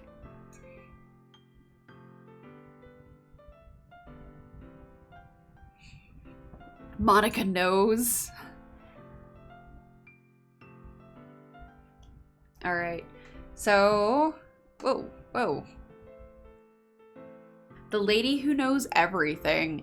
An old tale tells of a lady who wanders earth, the lady who knows everything, a beautiful lady who has found every answer, all meaning, all purpose, and all that was ever sought. And here I am, a feather. Lost adrift in the sky, victim of the currents of the wind. Day after day I search with little hope, knowing legends don't exist. But when all else has failed me, when all others have turned away, the legend is all that remains, the last dim star glimmering in the twilight sky. Until one day, the wind ceased to blow. I fall, and I fall and fall and fall even more, gentle as a feather, and a dry quill, expressionless. But a hand catches me between the thumb and forefinger. That hand of a beautiful lady. I look at her eyes and find no end to her gaze. The lady who knows everything knows what I'm thinking. Before I can speak, she responds in a hollow voice. I have found every answer, all of which amount to nothing. There is no meaning, there is no purpose, and we seek only the impossible. I am not your legend. Your legend does not exist. And with a breath, she blows me back afloat, and I pick up a gust of wind. Okay. You know, I feel like learning and looking for answers are all sorts of things that give life meaning. Not to get philosophical or anything, but it was kind of on my mind, so that's what I wrote about. I see. I never really put much thought into it. In a way, it's almost paradoxical, because if we had all the answers, wouldn't the world start to lose its meaning? You know, there's one thing I noticed. It seems like everyone in the club prefers writing about things that are more sad than happy. Are you surprised? It means, I mean, if everything was okay, we wouldn't really have anything to write about, would we? Humans aren't two-dimensional creatures, says the 2D Monica. I think, you'd know that better than anyone. You mean one-dimensional? Yeah, that. Anyway, here's Monica's tip for the day. Are you ever too shy to share your writing because you're afraid it's not that good? It can be really disheartening to get a lukewarm response to something you put so much effort into. But if you find other people who enjoy writing, then sharing becomes a lot easier. Because instead of just telling you what your writing is good or bad, they'll want to focus more on everything that went into it and the things you can work on. It's much more encouraging that way, and it will make you want to continue improving. It's almost like having your own little literature club, don't you think? That's my advice for today. Thanks for listening. And Sayori! Please don't have a super depresso espresso, problem today. It's nice, I guess. Come on, I can already tell you don't like it. Well, you don't need to worry about what I think. After all, you wrote this for someone else, didn't you? Probably Yuri. I didn't write this for anyone specifically? Maybe? That's not really what I mean, though. But it's okay. You're making new friends, just like I was hoping. That makes me really happy. And you're happy too, right? In this club? Well, of course I am. Good! That's all that matters to me. Thank you, Blue. Sayori, is there something wrong? Nothing? I'm just a little tired today. Alright. So just tell me if you need anything. I will. Don't worry about me, okay? You can go play with everyone else now. If you insist. Yay! I'm gonna go home a little bit early today. Sayori, tell Monica I wasn't feeling well, okay? I'll see you tomorrow. Before I can say anything else, Sayori cheerfully walks out of the classroom, humming to herself. Okay, you three, we're all done sharing poems, right? Why don't we start figuring out... Hold on a second. Is it just me, or did you say something strange just now? Something did sound a bit unusual. That's right. You deviated from your usual catchphrase when addressing the club. Catchphrase? I don't have a catchphrase. Why is the mood so weird today? Look, even Yuri isn't immune to it. Stagnating air is common foreshadowing that something terrible is about to happen. In your books, maybe? Look, the only... After this little bit, I'll hydrate some more. Look, the only thing different is that Sayori isn't here. It seems you're right. Sayori always helps lighten the mood a little bit, doesn't she? It's always like everyone's balance is thrown off a little when she's not around. Where the heck did she run off to anyway? I thought she just went to pee. Let's please show some decency. Oh, come on. She actually wasn't feeling too well and went home early. Is that so?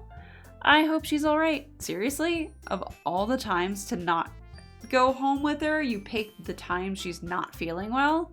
So much for you two being all lovey-dovey. Oh no. First of all, stop misunderstanding my friendship with her. And second, she's kind of been avoiding me today, so I didn't want to force it. Oh? That curious expression coming from Yuri, of all people?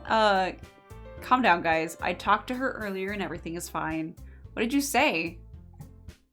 Anyway, Monica just completely avoids the question. Yeah, go check on her. We need to figure out what the rest of the festival preparations are. So let's decide what everyone will be doing this weekend. I already know what I'm going to be doing. That's right. Natsuki will be making cupcakes. But we might need a lot of them and different flavors. Can you handle that all by yourself? Challenge accepted. And as for myself, I'm going to be painting and assembling all the poetry pamphlets. Sayori will be helping me design them. And this is for you, Yuri. You can, guys, can you help me come up with something for Yuri? I'm useless. No! That's not it at all. You're the most talented person here, you know?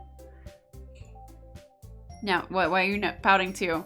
Geez, even I can tell now. I guess I never gave Sayori enough credit, but I can tell things are even harder on you when she's not around. That may be the case, but if I can't also be a leader on my own, then I won't grow as a person. So, Yuri, you have a beautiful handwriting, you know? So you should make some banners and decorations to help set the atmosphere. Atmosphere? What about... I love atmosphere. Yuri's expression suddenly changes as she stares at her desk in focus and starts nodding to her. Your mind is already racing, I see. That's great! You'll be wonderful to help. But anyway, that just leaves you, Blue. The one who is truly useless is me! I'm useless. Don't say that. In fact... both Natsuki and Yuri have some pretty heavy tasks to handle. It would probably go a long way to give one of them a hand. You could always help me out as well. I would be really appreciative of that. Is Monica suggesting I spend the weekend with one of my club members? How on earth are they going to respond to a suggestion like that? I suppose I wouldn't mind a bit of help. Even if you don't know how to bake, there's always some dirty work I could give you. It's not like Monica's going to give me a choice, and you shouldn't be sitting on your butt anyway.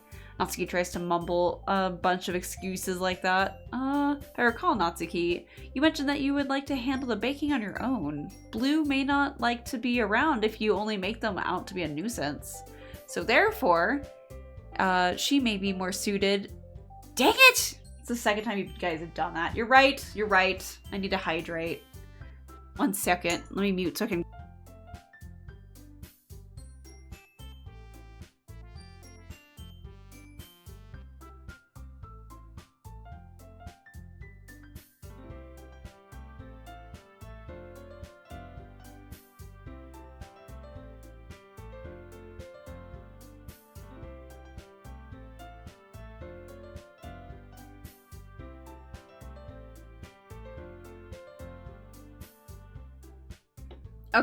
Okay. Oh god, an intimacy gel ad. It goes off of your stuff. I don't need to know what your cookies make the advertisers send you. Alright. So, he may be more suited to assisting with decorations. Hold on, I never said that. How hard could it be to make a few decorations anyway? Sounds more like you're just making excuses for Blue. What are you saying? It will be extremely meticulous work, and baking isn't? Just what do you think? Guys, let's settle down for a moment. In the end, I think it's up to Blue. It is up to me. She hasn't really gotten the chance to spend any time with me yet, you know? So, I'm sure she's interested, and you literally just said, I'm surprised as well. Sorry. I was just saying, though. Jeez, can we just settle this already? Yep, Blue. Who are you going with? Who's ending up with you? Of course, well, in that case, everyone looks straight at me. Everyone's looking at me. Oh, I can I can choose Sayori? Ooh, I'm gonna save. Okay.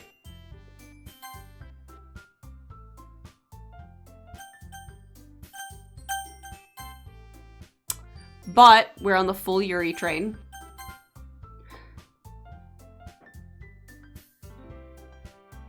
So, well, I'll probably be more useful helping out Yuri. Are you serious? Why would you? Natsuki, I can already tell you're about to say something mean. No? I was just saying. Ugh. So you'll be helping Yuri then, Blue? Yes. That's what I'm gonna do, because I'm on the Yuri train now. So, I'm glad. I have a bad habit of overthinking these sort of things, so I think your assistance will be very helpful. That's great to hear. Natsuki, will you be able to handle the baking yourself? I mean, yeah. I already said I would be fine. Okay.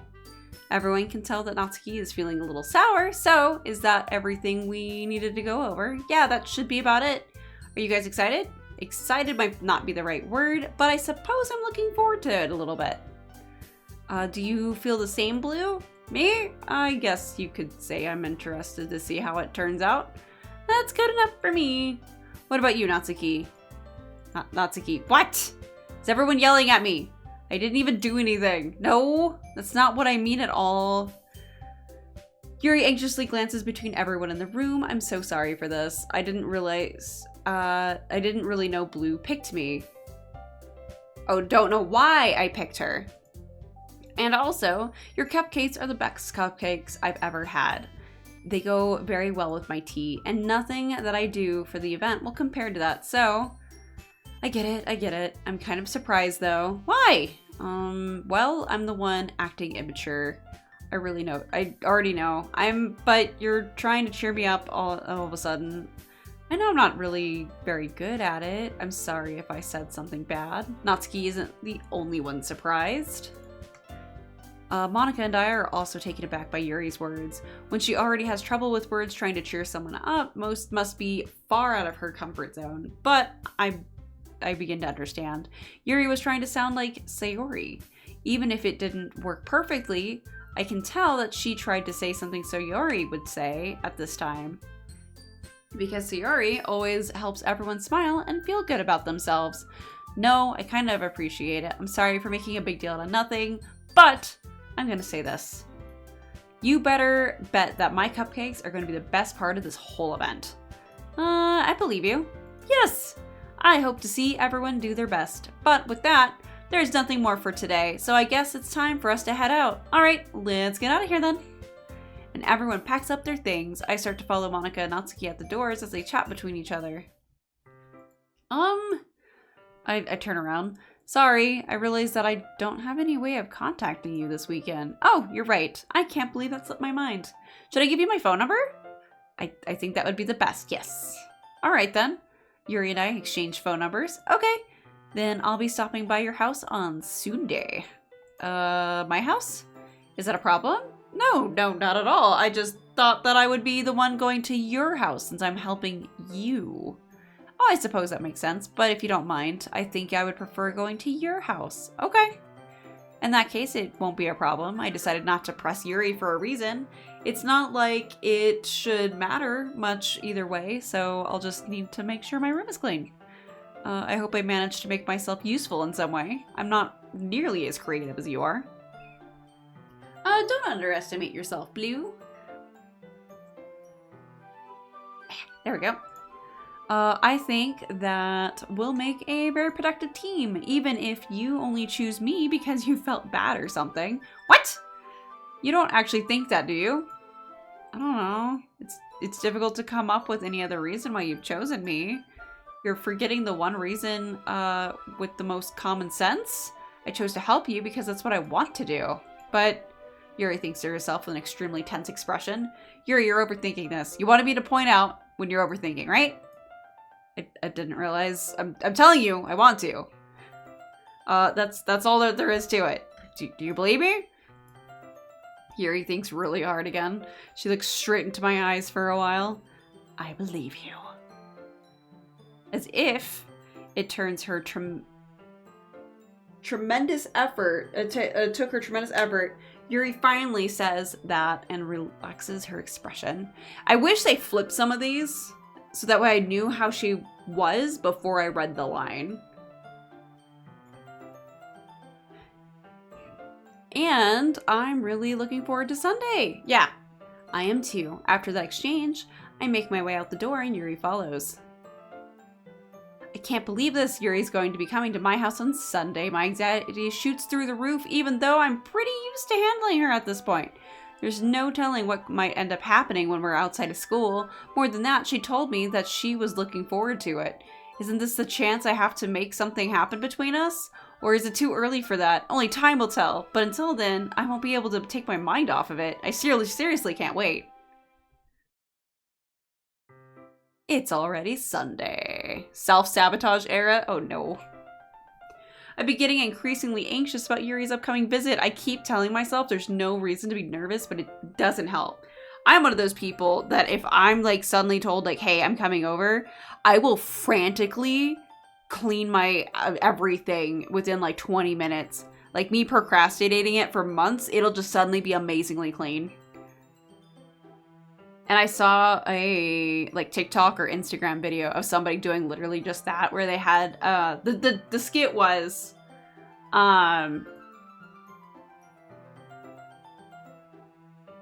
but it was like a skit where it was like, yeah, I'm calling my friend and I'm letting you know that I'm coming over here and like coming over in an hour. And so that got their friend cleaning, and then they never showed up. So the friend calls them back and they're like, hey, where are you? I thought you were coming back in an hour. And they're like, no. You, remember we made this arrangement where I just randomly call you that I was coming over to make it so you actually cleaned your house? And I felt that so much. I just need to find somebody that I can do that with.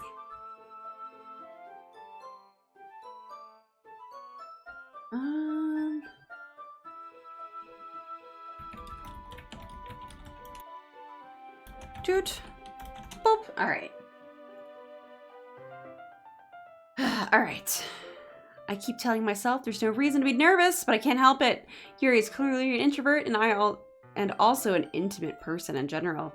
There's no doubt that she'll open up a little bit when it's just the two of us. Meanwhile, we've even been texting occasionally. She was extremely apprehensive at first, but it wasn't long before I was already learning more about her.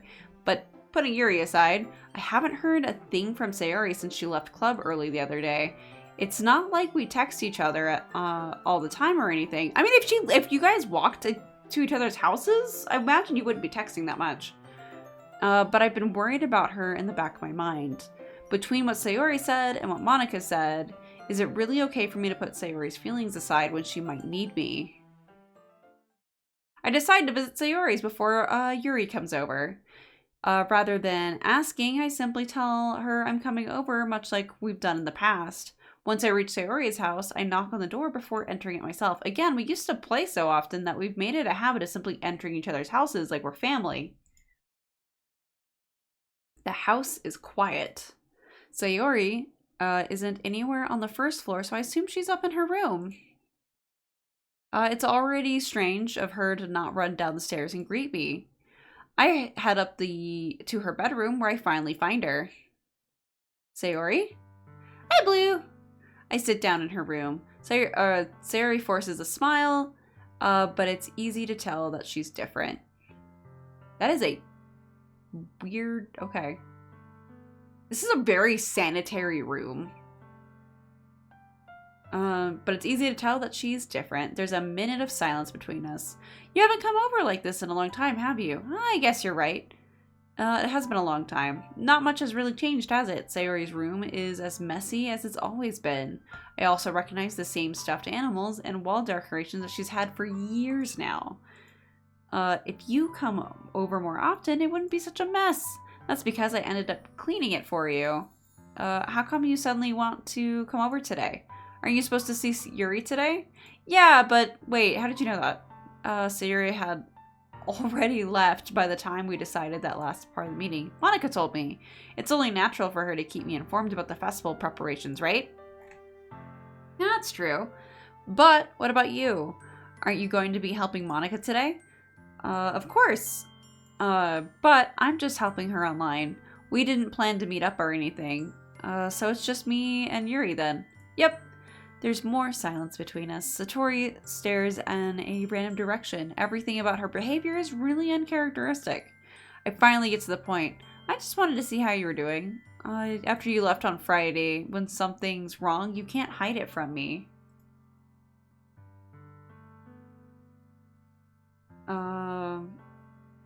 So I know you too well. So, Satori smiles, shaking her head. That's no good, Blue. Why can't it just be like it's always been? This is all my fault. If I didn't get so weak and accidentally express my feelings, if I didn't make that stupid mistake, then you wouldn't have been worried about me at all. You wouldn't have come here. You wouldn't have been thinking about me right now. But this is just my punishment, isn't it? I'm getting punished for being so selfish. I think that's why the world decided to have you come over today. It just wants to torture me? Where are we going with this?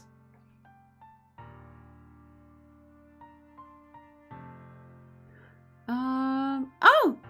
Thank you so much, Art Legend. Thank you. You're so sweet. It just wants to torture me. Sayori! I grabbed Sayori by the shoulders. What on earth are you saying? Are you listening to yourself right now? I know something happened to you. There's no other explanation for you to be like this. Well, thank you for stopping by. Thank you. There's no other explanation. There's no other explanation for you to be like this. So tell me already. Until I know, I won't be able to stop thinking about it. She gives me an empty smile. You really put me in a trap, Blue, but you're wrong. Nothing happened to me. I've always been like this. You're just seeing it for the first time. Seeing what? What are you talking about? You're really just going to make me say it, aren't you? I guess I have no choice this time. The thing is, I've had a really bad depression my whole life. Did you know that? Why do you think I'm late to school every day? Because most days I can't find a reason to get out of bed. What reason is there to do anything when I fully know how worthless I am? Why go to school? Why eat? Why make friends? Why make other people put their energy and caring to waste by having them spend it on me? That's what it feels like. And that's why I just want to make everyone happy. This got really sad. Without anyone worrying about me. I'm in shock. I can't even figure out how to respond. How is it possible that Sayori keeps this from me the entire time that I've known her?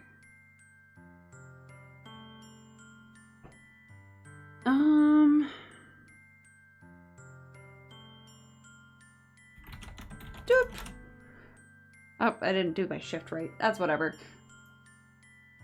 Did she really want so badly for me to just not think about her?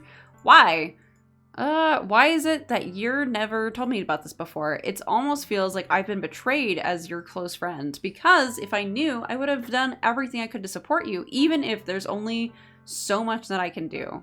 I would have tried a little harder to make every day a little better for you. That's why I'm your friend. All you had to do was tell me. You don't understand at all. Why do you think I didn't tell you? Because if I told you, then you would have to waste effort caring about me instead of doing important things. I don't want to be cared about. It's bittersweet when people try to care about me. It feels nice sometimes, but it also feels like a bat being swung against my head.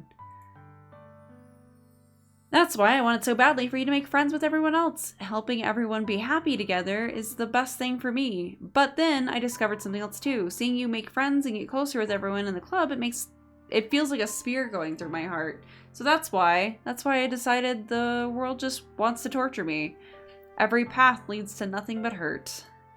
You're right that I don't understand. I don't understand your feelings at all. But I don't need to understand. Whatever it takes for me to help you stop hurting, that's what I'll do. No, there's nothing at all. The only thing that could have helped is if everybody could be like it already was. But I was selfish. I finally showed you what a horrible person I am. Tears streaked down her face. I made you join the literature club because I was selfish, and I was punished by my heart hurting in a way that I couldn't understand. And now you came here and I made you hurt too. I'm just weak and selfish. That's all I am. And that's why I'm going to accept these punishments, because I deserve every last one. Without thinking, I once again grab her shoulders. This time I pull her into a tight embrace.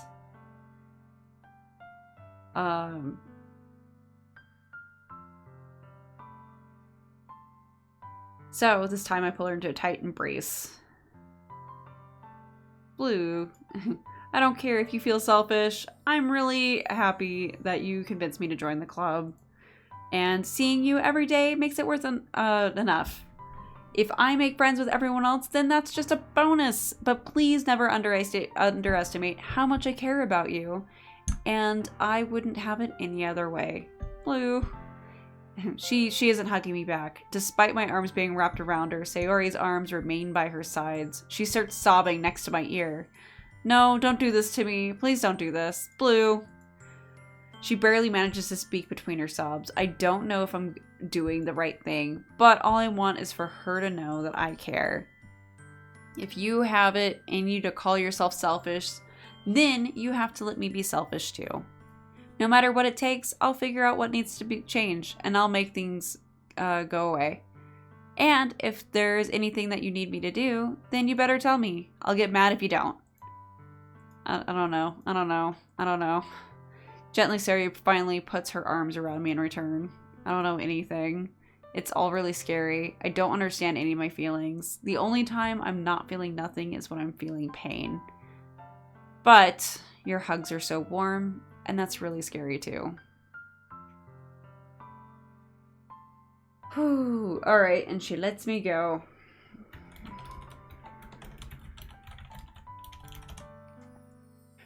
And she does so. I let her go as well. The festival is tomorrow. Yeah? It's gonna be fun, right? Yeah. How would you like for me to spend it all with you? It's what I want. I promise. I think that would be nice then. She wipes her eyes, and if I could spend the whole day here, I would. Of all the days, this has to be the one where I have other plans. Maybe I should cancel. No, don't. Please don't. If you did that, then I really wouldn't forgive you. But it's almost time for Yuri to meet me at my house. At the very least, do you want to come along and help out? It would be fun. To my surprise, she shakes her head. I'm sorry. I don't know if that would be very good for me today. You understand, right? It's kind of hard for me to fully understand, but I'm trying my hardest. It's okay. Don't worry too much about it. I'll see you tomorrow, okay? Okay. I look forward to it. And I say goodbye to Sayori and exit her house. On the way home, I find myself still feeling uneasy, but it's hard for me to keep thinking about it when Yuri is about to come over too. I think Sayori is right. I shouldn't be worrying too much, and we're definitely going to have a great time tomorrow. I should just focus on what's ahead of me. As I approach my house, I see something that makes me feel a moment of panic. Yuri? Oh, she's in a different outfit! For some reason, I thought she was going to be in her school outfit. Thank goodness. You're a little early. I'm sorry, I wasn't home yet. Were you waiting for me? No, I just got here. But I started to get really nervous when nobody answered the doorbell. You always could have texted me. If I had known, I would have reassured you and hurried more on my way home. Oh, I suppose that's true. I didn't think of that for some reason. I thought you were a neat. It should be common sense to do that, but I didn't. I decided to ignore it. Anyway, let's go inside. I see you brought a lot of stuff with you. That's right. I did. And did you manage to find everything I asked you to buy as well? Yeah, for the most part. At least I hope I got everything. I'm sure it will be fine. I take Yuri to my room. And my room's super pristine too. Dude has like a full bed. He doesn't have like a twin. That's alright. That's bougie. The first thing she does is glance around curiously, which makes me feel anxious. It's so clean. I cleaned it before you came over, so that's very considerate of you to do. Oh no. I would be really embarrassed if you saw my room be a mess while you were here. While I do enjoy cleaning, I would have gladly helped you clean. That would be even more embarrassing. I feel that. I don't like people helping me clean. Wait, don't look in there. I snatched Yuri's wrist, which was in the process of opening a desk drawer of mine. I'm sorry. I wasn't thinking for some reason. I was just spacing out. It's fine. It's fine. I let go of Yuri's wrist. She puts both of her hands firmly in her lap as if making sure she's keeping track of them. So, should we get started? Yes. I have a few things planned that you can help with. Decorations and other atmospheric enhancements. Atmospheric enhancements? What the fuck? I know, I love this sweater.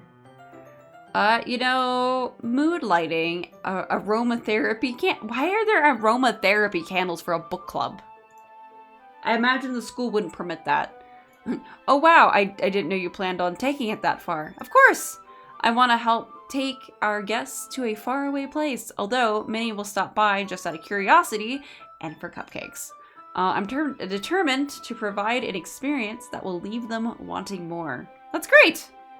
It's easy to forget that you're a pretty intense person. Intense? I guess it's the best way to put it. Is that a bad thing? No, not at all. It's something that I like about you, actually. Is that so? That makes me feel relieved and kind of happy. Yeah, no need to be anxious. You could relax a little bit, but relax. I brought some things for relaxation. I was going to use them during the poetry event. Oh yeah, like what? Let's see. She rummages through her bag. She pulls out a few candles and a wooden cylinder-shaped object. I did some shopping on the way here, so I happen to have these in my bag. I plan to cover the windows in black paper and use candles to light the room. I think that would be amazing, don't you? Yeah, that would be really neat. What's the wooden thing though? Oh, this? It's a diffuser for essential oils. How familiar are you with aromatherapy? Not familiar at all. Oh, is that so? It's one of my favorite contributors to a positive atmosphere. You can't do, in my brain, you can't do aromatherapy and candles. The scents would conflict with each other, I imagine. Depending on the oils or herbs you choose, you can change the mood of the air itself. You can even feel it permeate through your body. Relaxation, positive energy, romance, reflection. It's almost like magic. Yuri takes the cylinders and pushes a switch on the bottom. In just a moment, a thin ray of vapor begins to spout through a small hole on the top.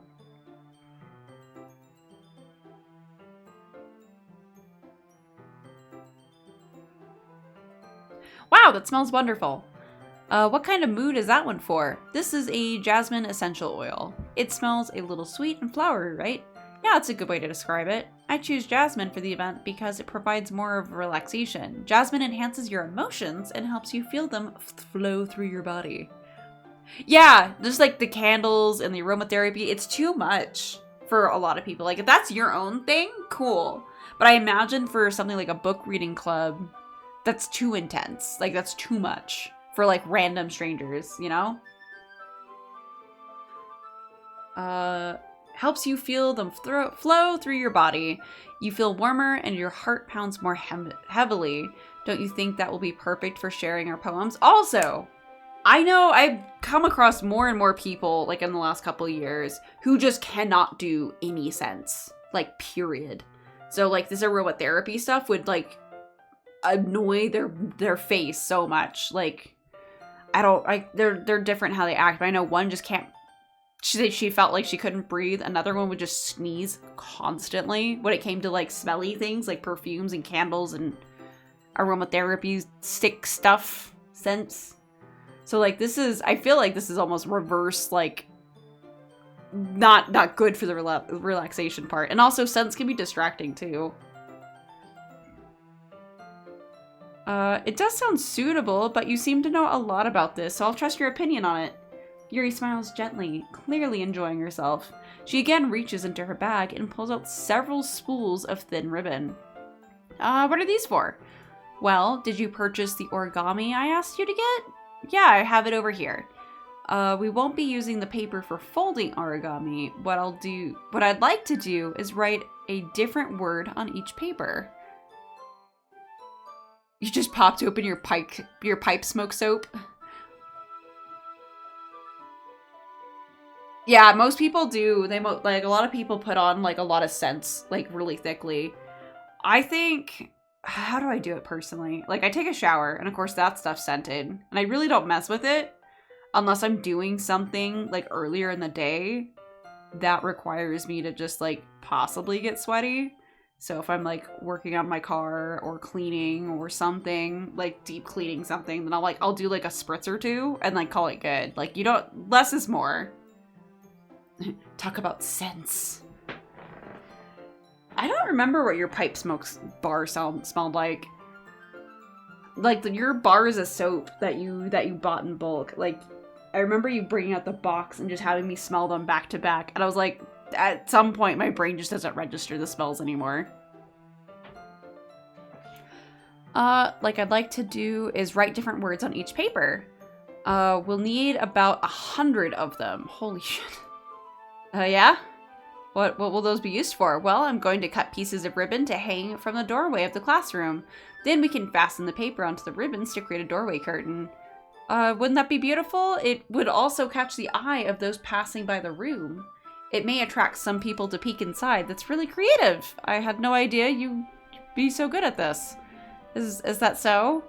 Well, I guess I do get a little intense, so you put it.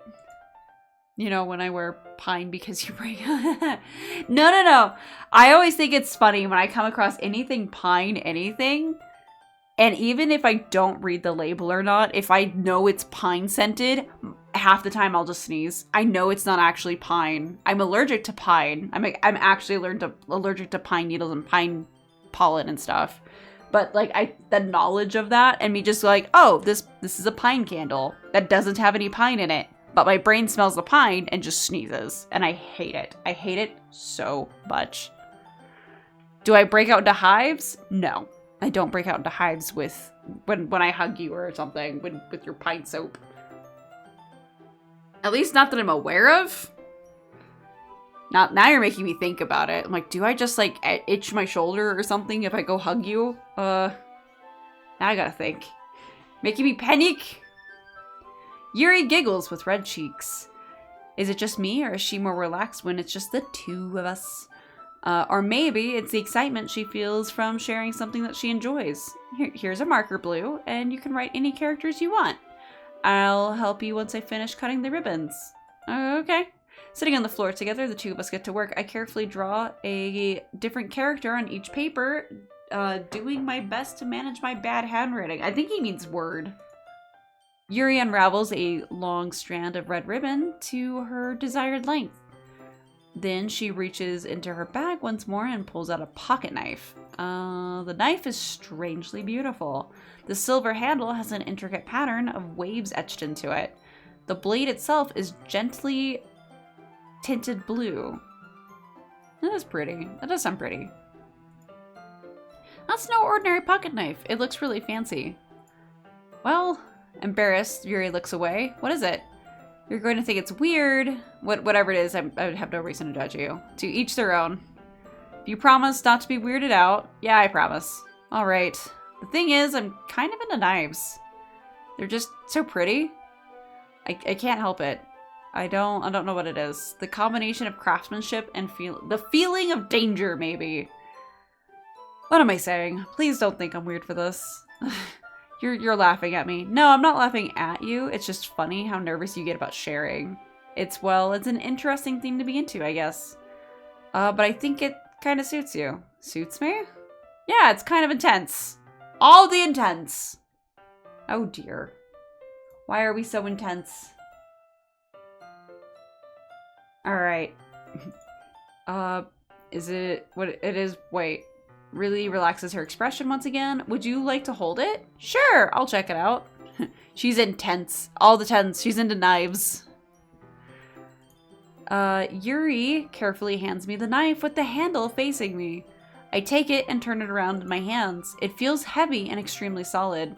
Where do you even get a knife like this? Curious of its sharpness, I feel the point of the knife with my index finger. Ow. Blue, why'd you do that? I didn't expect it to be that sharp. I barely touched it at all. It's my fault. I should have warned you. This knife is extremely sharp. It can cut through skin like it's paper. Oh no. A small drop of blood trickles down the side of my finger. Yuri takes my hand and gives the wound a closer look. She stares at it and noticeably fidgets. If you're squeamish, I'll go wash it off now. Without a warning, Yuri puts my finger in her mouth and licks the wound. Okay. I feel her tongue curl around my finger. Startled, I instinctively pull my hand back. Please forgive me. I wasn't thinking. Yuri lowers her head, her face burning up. Yuri, that's the most embarrassing thing I've ever done. How could I do something like that? I'm sorry. Sure, it was a little weird and took me by surprise, but I guess she was just trying to help, right? Yuri, I think you're overreacting a little. She doesn't lift her head. What if she doesn't recover from this for the rest of the afternoon? Alright, you know what? This might be a stupid thing to do, but I'll do it anyway. I take Yuri's hand and lick her index finger in return. What are we reading?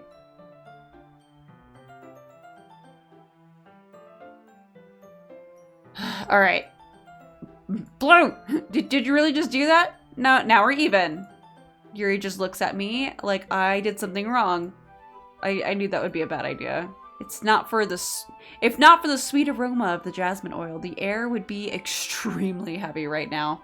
Finger licking good. That is good. That's a good line. You're so weird, Blue. Yuri giggles shyly. Yuri calling me weird? I have no response to that. Where do you keep your bandages? I don't think I need one, actually. It was a tiny cut. Look, it's already stopped bleeding. I see. That's relieving. The tension is quickly lifted. We each resume our respective activities. I watch Yuri's knife cut through the ribbon like it's nothing but air. Meanwhile, I continue to make progress on the paper. Oh, now we getting into it. That's why it shocked me so much with Dream Daddy, is like immediately you could start doing stuff. And I was like, okay. Where this one, at least it's like easing you into it. After we finish attaching the paper to the ribbon, we lay them all out. Oh, we laid them all out side by side. There needs to be a comma there. It looks better than I expected and will be very effective as a door curtain. It looks great. Good thinking coming up with this, Yuri. Thank you. It's just something I saw online, really. Are you ready to move on to the next task? Yeah, let's do it. What do you have in mind? I'd like to create a banner. That's why I asked you to buy the paint tables. Tablets. Ah, that's right. One of damn dear items. Hello, Monica. Hello. One of the items Yuri had asked me to buy was a kit of watercolor paint tablets. I haven't used watercolor tablets in ages. We'll need about 6 cups of water to put each of the tablets in. Do you mind fetching those for us? Just kiss already? Yeah. Of course not. 6 cups of water. I'll be right back in a minute. Thank you very, very much. Oh, and just a little bit of water is okay. If you fill the cups too much, it'll be too diluted.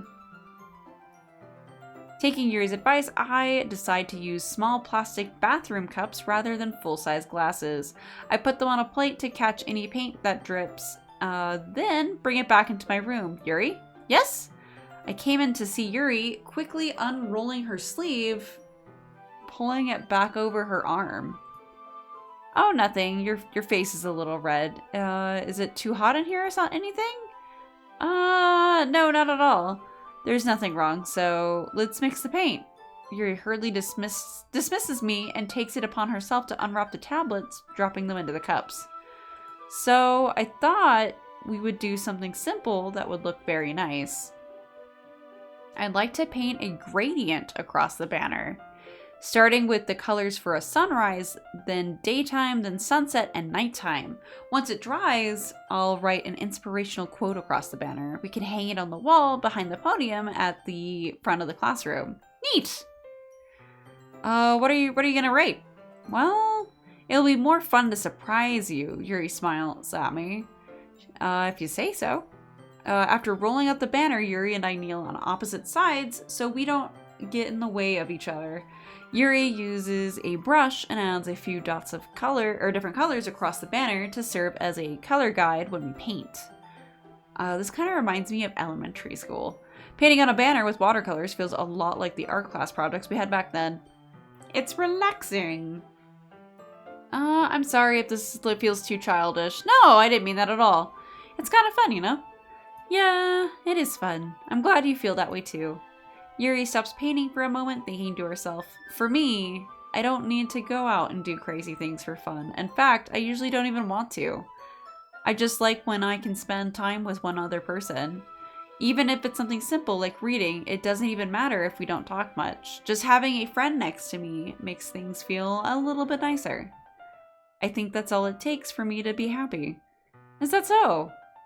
Even if Yuri and I are quite different, I can understand where she's coming from. I feel that... Wait, hang on. I just dropped my hair tie that I was fidgeting with while I was reading. Ah! I feel that way about things like anime and games, where simply sharing the experience with someone can make me happy.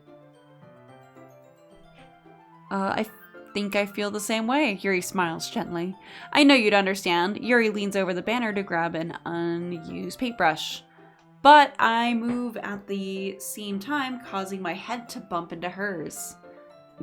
Sorry. Yuri reels back and quickly lifts my hands in surprise. Are you hurt? No, I'm not hurt. It just startled me, that's all. Sorry, I should have asked you to get it for me. It's not your fault. Your face? There are droplets of paint on Yuri's face and neck. Is there something on my face? I accidentally got paint on you. Sorry, it's totally my fault. I'll get a towel right away. I rush out and fetch a small towel. When I dampen it with hot water, I return to my room and kneel back in front of her. Oh, we're getting all these like cute little pictures. Here, I pat down Yuri's face and neck with a towel. Is something wrong? It's hot, I just didn't expect it. Sorry, I didn't want to use cold water. Having finished, I start to retract my hand, but Yuri suddenly holds my wrist. Wait, just for a little longer. It feels really nice. I keep my hand still against Yuri's neck. She looks into my eyes. It's an intense expression that I recognize from when she reads her books. Almost as if she's lost in my gaze, enveloped by her own thoughts. She breathes gently, half through slightly parted lips. What is happening? Is it the aroma of the jasmine oil giving me this dizzy feeling? Yuri's gentle fingers wrap around my wrist, sending a tingling sensation through my arms. And suddenly, her face seems to be much closer to mine than it was just a minute ago. Yuri slowly pulls away. Sorry. I've been feeling a little lightheaded today. I didn't mean to space out. It's fine. And the moment is over. As soon as it began. Yuri picks up her brush again, but her movement seems clumsier, like she's unable to focus. I remain silent, forced to ignore the event that just transpired. I hesitantly retrieve my own brush and continue following Yuri's example. That should do it. I finish filling the night sky with white dots that look like stars. Looking at the banner as a whole, it's pretty and natural looking. I think it came out better than I expected. I'm really happy with the results. Yeah, me too. Are you going to add the lettering now? Not yet. It needs to dry first. That's true, but won't that take a while? Well, perhaps it would be best to leave it here, then have you bring it in the morning. See, that's what they should have done. They should have like planned their shit out better. They should have done the painting first, and then the other stuff that didn't require to dry. So probably the painting, then the writing, you know, something of that order, so that way they could get this done more efficiently. I can do the lettering in the classroom before our event starts. Is that okay? That's fine with me. I don't care. Wonderful. In that case, I don't think there's anything more for us to do here. You say that like you're glad it's over. Was I wrong to assume that you were at least enjoying yourself a little bit? No, it's not that. I'm just glad that we managed to get everything done. I see. I am too. I was a little concerned about time. I need to start making dinner soon. Girl can cook? So you don't have any time left? I was secretly hoping we would have extra time after finishing the work. Well, Yuri thinks to herself.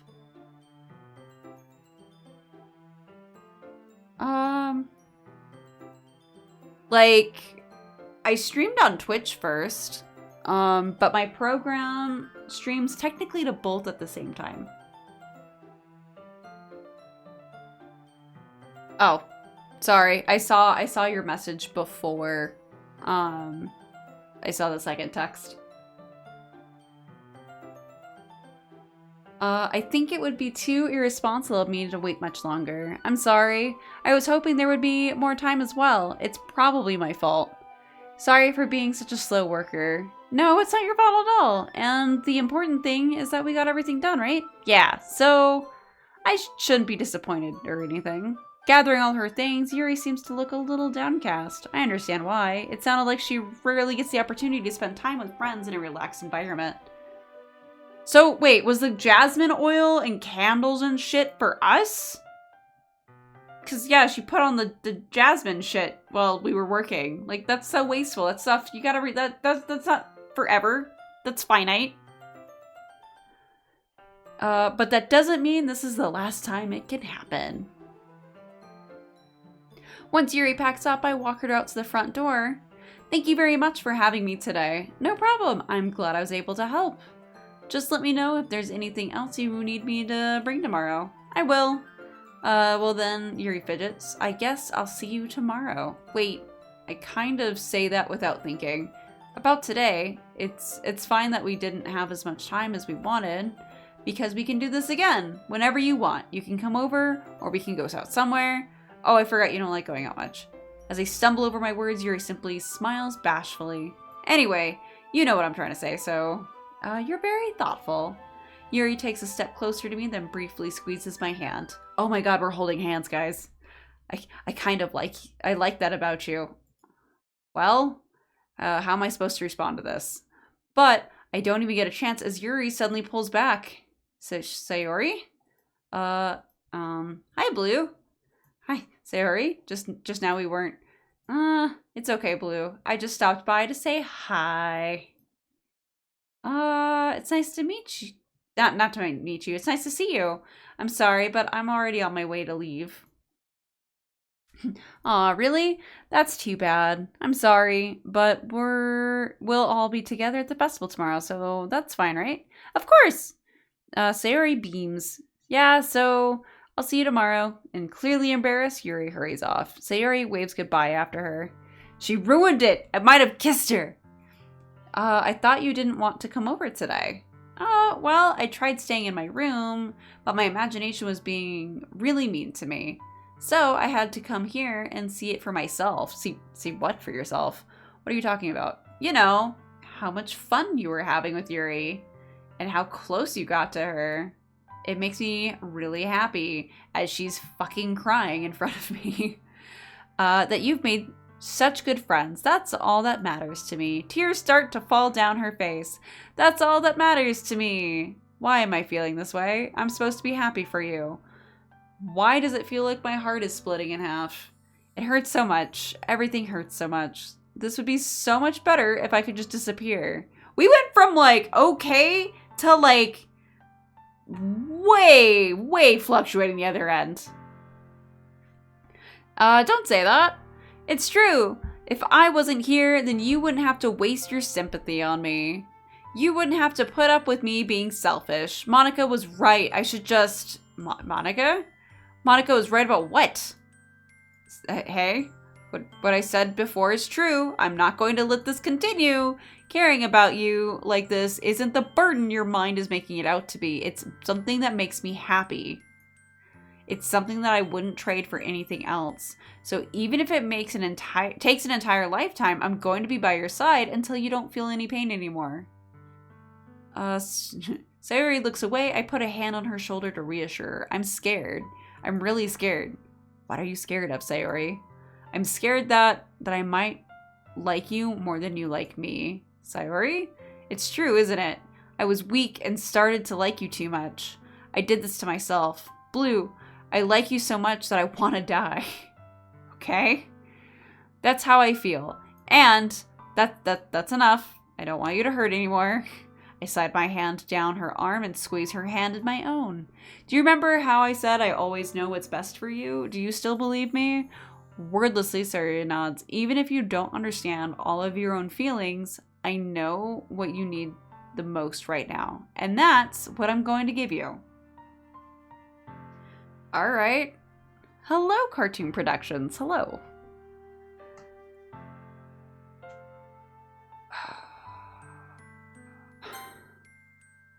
These all feel like...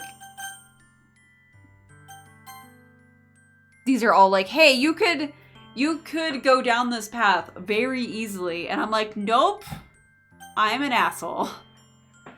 You'll always be my dearest friend. What you need most is for things to be like they've always been. Monica told me the truth. She told me how much happier you seemed after I joined the club. I know you're struggling with some really difficult feelings right now, but please trust me that I know what's best and what will make you happy in the end. I promise I'll help. I obviously don't. I said the wrong thing. I'll help get things back to the way they were. I see.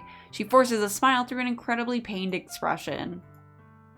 Is this what it feels like to get stabbed in the chest? I should write a poem about this. It's okay. This is just my punishment, remember? For being so selfish. So please don't worry about these stupid feelings. I know you're right. I know this whole time that there's no happiness down that path. That's why I came here. Just so I could get the answer I needed to hear. And the other thing, you're also right that I just want to go back to the way it was. I realize that now. You really do know me better than anyone. Ah. If you feel like... Yes! If you feel like this, go see a doctor. Go talk to people. You really do know me better than anyone, Blue. I'll trust you with anything. Anything at all. So, her smile finally breaks. All of a sudden, she turns around and drops to her knees. Clutching her head with both hands, she screams so loudly as she can. I'm so shocked that I don't know how to react. She looks over her shoulder and flashes me one more weak smile before turning around and running off. I'm left helplessly standing in front of my house. Why am I feeling so horrible about this? There's nothing more that I could have done. The most I can do is support Sayori through her feelings and help her on the path that's right. But I'm having as much trouble understanding her feelings as she is. Even though I can comfort her, I keep wondering if I should be doing something more or something different. Is this the game going, hey asshole, you're not being nice to her? Alright, I know these thoughts will continue to plague me until things are back to the way they were. I'm going to give it everything I've got. Sayori will always be my dearest friend. And I'll do whatever it takes to put a smile on her face every day. It's the day of the festival. Of all days, I expected this to be the one where I'd be walking to school with Sayori, but Sayori isn't answering her phone. I consider going to her house to wake her up, but decide that's a little too much. Meanwhile, the preparations for the event should be nearly complete.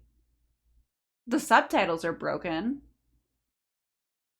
If you're talking about my closed captions, they were being really weird on Twitch. So, when I was looking at one of my VODs, and I don't know if it's just how I talk or if they're just broken. Cause like my MiSide, or it was either MiSide or Dream Daddy, where it was like really not right. It's cause they can understand you now. Shut up, Bear. It was only like a year and a half of microphone. I've used these microphones for longer than a year and a half. I just only started streaming a year and a half ago. So like, I've been using these mics wrong for over a year. Well over a year. And so, yes, I feel bad. Thanks, Bear. Thank you for fixing it. This is the worst. Meanwhile, the preparations for the event should be nearly complete. The banner Yuri and I painted is dry, and I gently roll it up to take it with me. She sent me a pleasant text reminding me not to forget anything, and I reassured her. Funnily enough, I probably feel the same way as Natsuki about the event. I'm more excited for it to be over so I can spend time with Sayori and Yuri at the festival. Yeah, it's... And I know I talk funny or really fast, so the subtitles don't always catch what I'm saying. Plus, now that I'm like sitting here like going back and forth, like it's probably not helping the microphone at all either. But knowing Monica, I'm sure the event will be great too. Blue, you're the first one here. Thanks for being early. That's funny. I thought Yuri would be here by now. Monica is placing little booklets on each of the desks in the classroom. They must be the ones she prepared that have all the poems we were performing. In the end, I found a random poem online that I thought Monica would like and submitted it. So that's the one I'll be performing. I'm surprised you didn't bring Sayuri with you. Yeah, she overslept again. That dummy. You'd think that on days this important, she'd try a little harder. That's so mean! Holy shit! I say that, but I suddenly remember what Sayuri told me yesterday, and I suddenly feel awkward knowing it's not nearly that simple for her. I only said it because it's the way I'm used to thinking. Yep, we didn't get to pick our own, it sounds like. But maybe I should have gone to wake her up after all. You should take a little responsibility for her, Blue. I mean, especially after your exchange with her yesterday. You kind of left her hanging this morning, you know? Exchange? Monica, you know about that? Of course I do. I'm the club president after all. But I stammer, embarrassed. Did Sayuri really tell her about it that quickly? About how I basically turned down her confession? That makes me really seem like a bad guy here. But I'm the one who knows what's best for her, right? Geez, you don't know the full story at all, so don't worry. I probably know a lot more than you think. Okay. Monica is being as friendly as usual, but for some reason I felt a chill down my spine after hearing that. Hey, do you want to check out the pamphlets? They came out really nice. Yeah, sure. I grabbed one of the pamphlets laid out on the desks. Oh, yeah, they really did. Something like this will definitely help people take the club more seriously. Yeah, I thought so too. I flipped through the pages. Each member's poem is neatly printed on its own page, giving it a almost professional feel. I recognize Natsuki's and Yuri's poems from the one they performed during our practice. Readjust. What's this? I flipped to Sayori's poem. It's different from the one she practiced. It's one that I haven't read before. Get out of my head. Just over and over again. Okay. Get out of my head before I do what I know is best for you, before I listen to everything she said to me, before I show you how much I love you, before I finish writing this poem. But a poem is never actually finished, it just stops moving.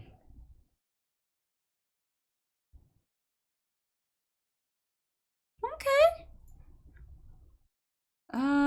What is this? Reading the poem, I get a pit in my stomach. Blue? What's wrong? Nothing? The poem feels completely different from everything else she's written. But more than that, I changed my mind. I'm gonna go get Sayori, so, well, alright. Try not to take too long, okay? I quickly leave the classroom. Don't strain yourself, Monica calls that out after me. I quicken my pace. What was I thinking? I should have tried a little bit harder for her. Sayori, it's not a big deal to at least wait for her or help her wake up. Even the simple gesture of walking her to school makes her really happy. Besides, I told her yesterday that things will be the same as they always have been. That's all she needs and what I want to give her. I reach Sayori's house and knock on the door. I don't expect an answer since she's not picking up her phone either.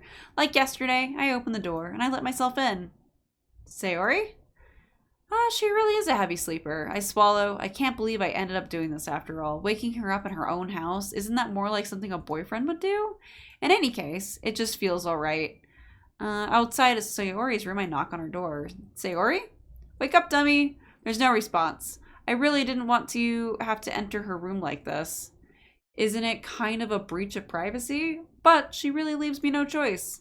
I gently open the door. Say, oh. Well?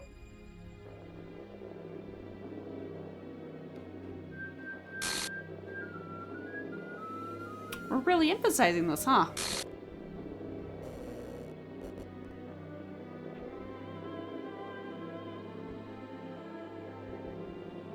Okay. What the hell? What the hell? Is this a nightmare? It has to be. This isn't real. There's no way this can be real. Sayori wouldn't do this. Everything was normal up until a few days ago. That's why I can't believe what my eyes are showing me. I suppressed the urge to vomit. Just yesterday, I told Sayori I would be there for her. I told her I know what's best and that everything will be okay. Then why? Why would she do this? How could I be so helpless? What did I do wrong? Turning down her confession? That has to have been what pushed her over the edge. Her agonized scream still echoes in my ears. What did I do that... Why did I do that to her when she needed me the most? Why was I so selfish? This is my fault. My swarming thoughts keep telling me everything I have to do, could have done to prevent this. Yeah, I literally chose every choice not to do this.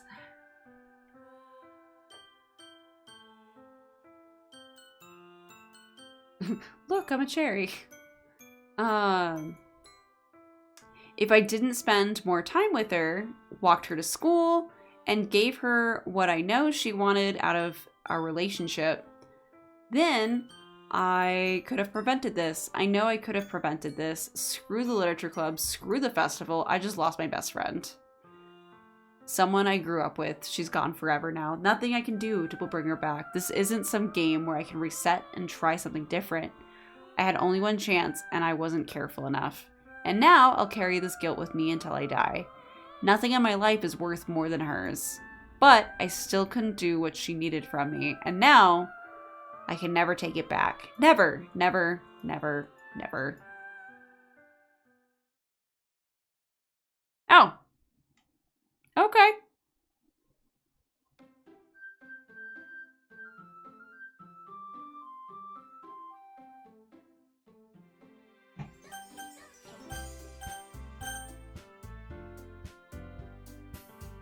On that note, I think we are good for today's. I just realized that there's like pink on here and then a little bit of her. Okay. Is none of it Sayori anymore? I don't think it is. Okay. Interesting. Okay, well, on a happier note, if you have feelings, go talk to somebody, go see somebody. I am gonna be doing the Elden Ring beta tomorrow. I think it's 2 p.m. Eastern. If I did the math right. Happy Valentine's Day! This is when the fun starts. This is also, my face hurts from talking.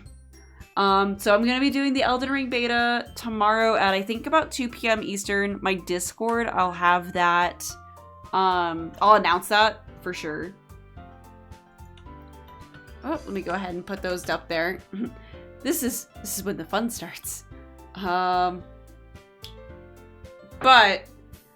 So I posted my Discord, so if you guys wanted to get on there to see when those times are, that's also the best information.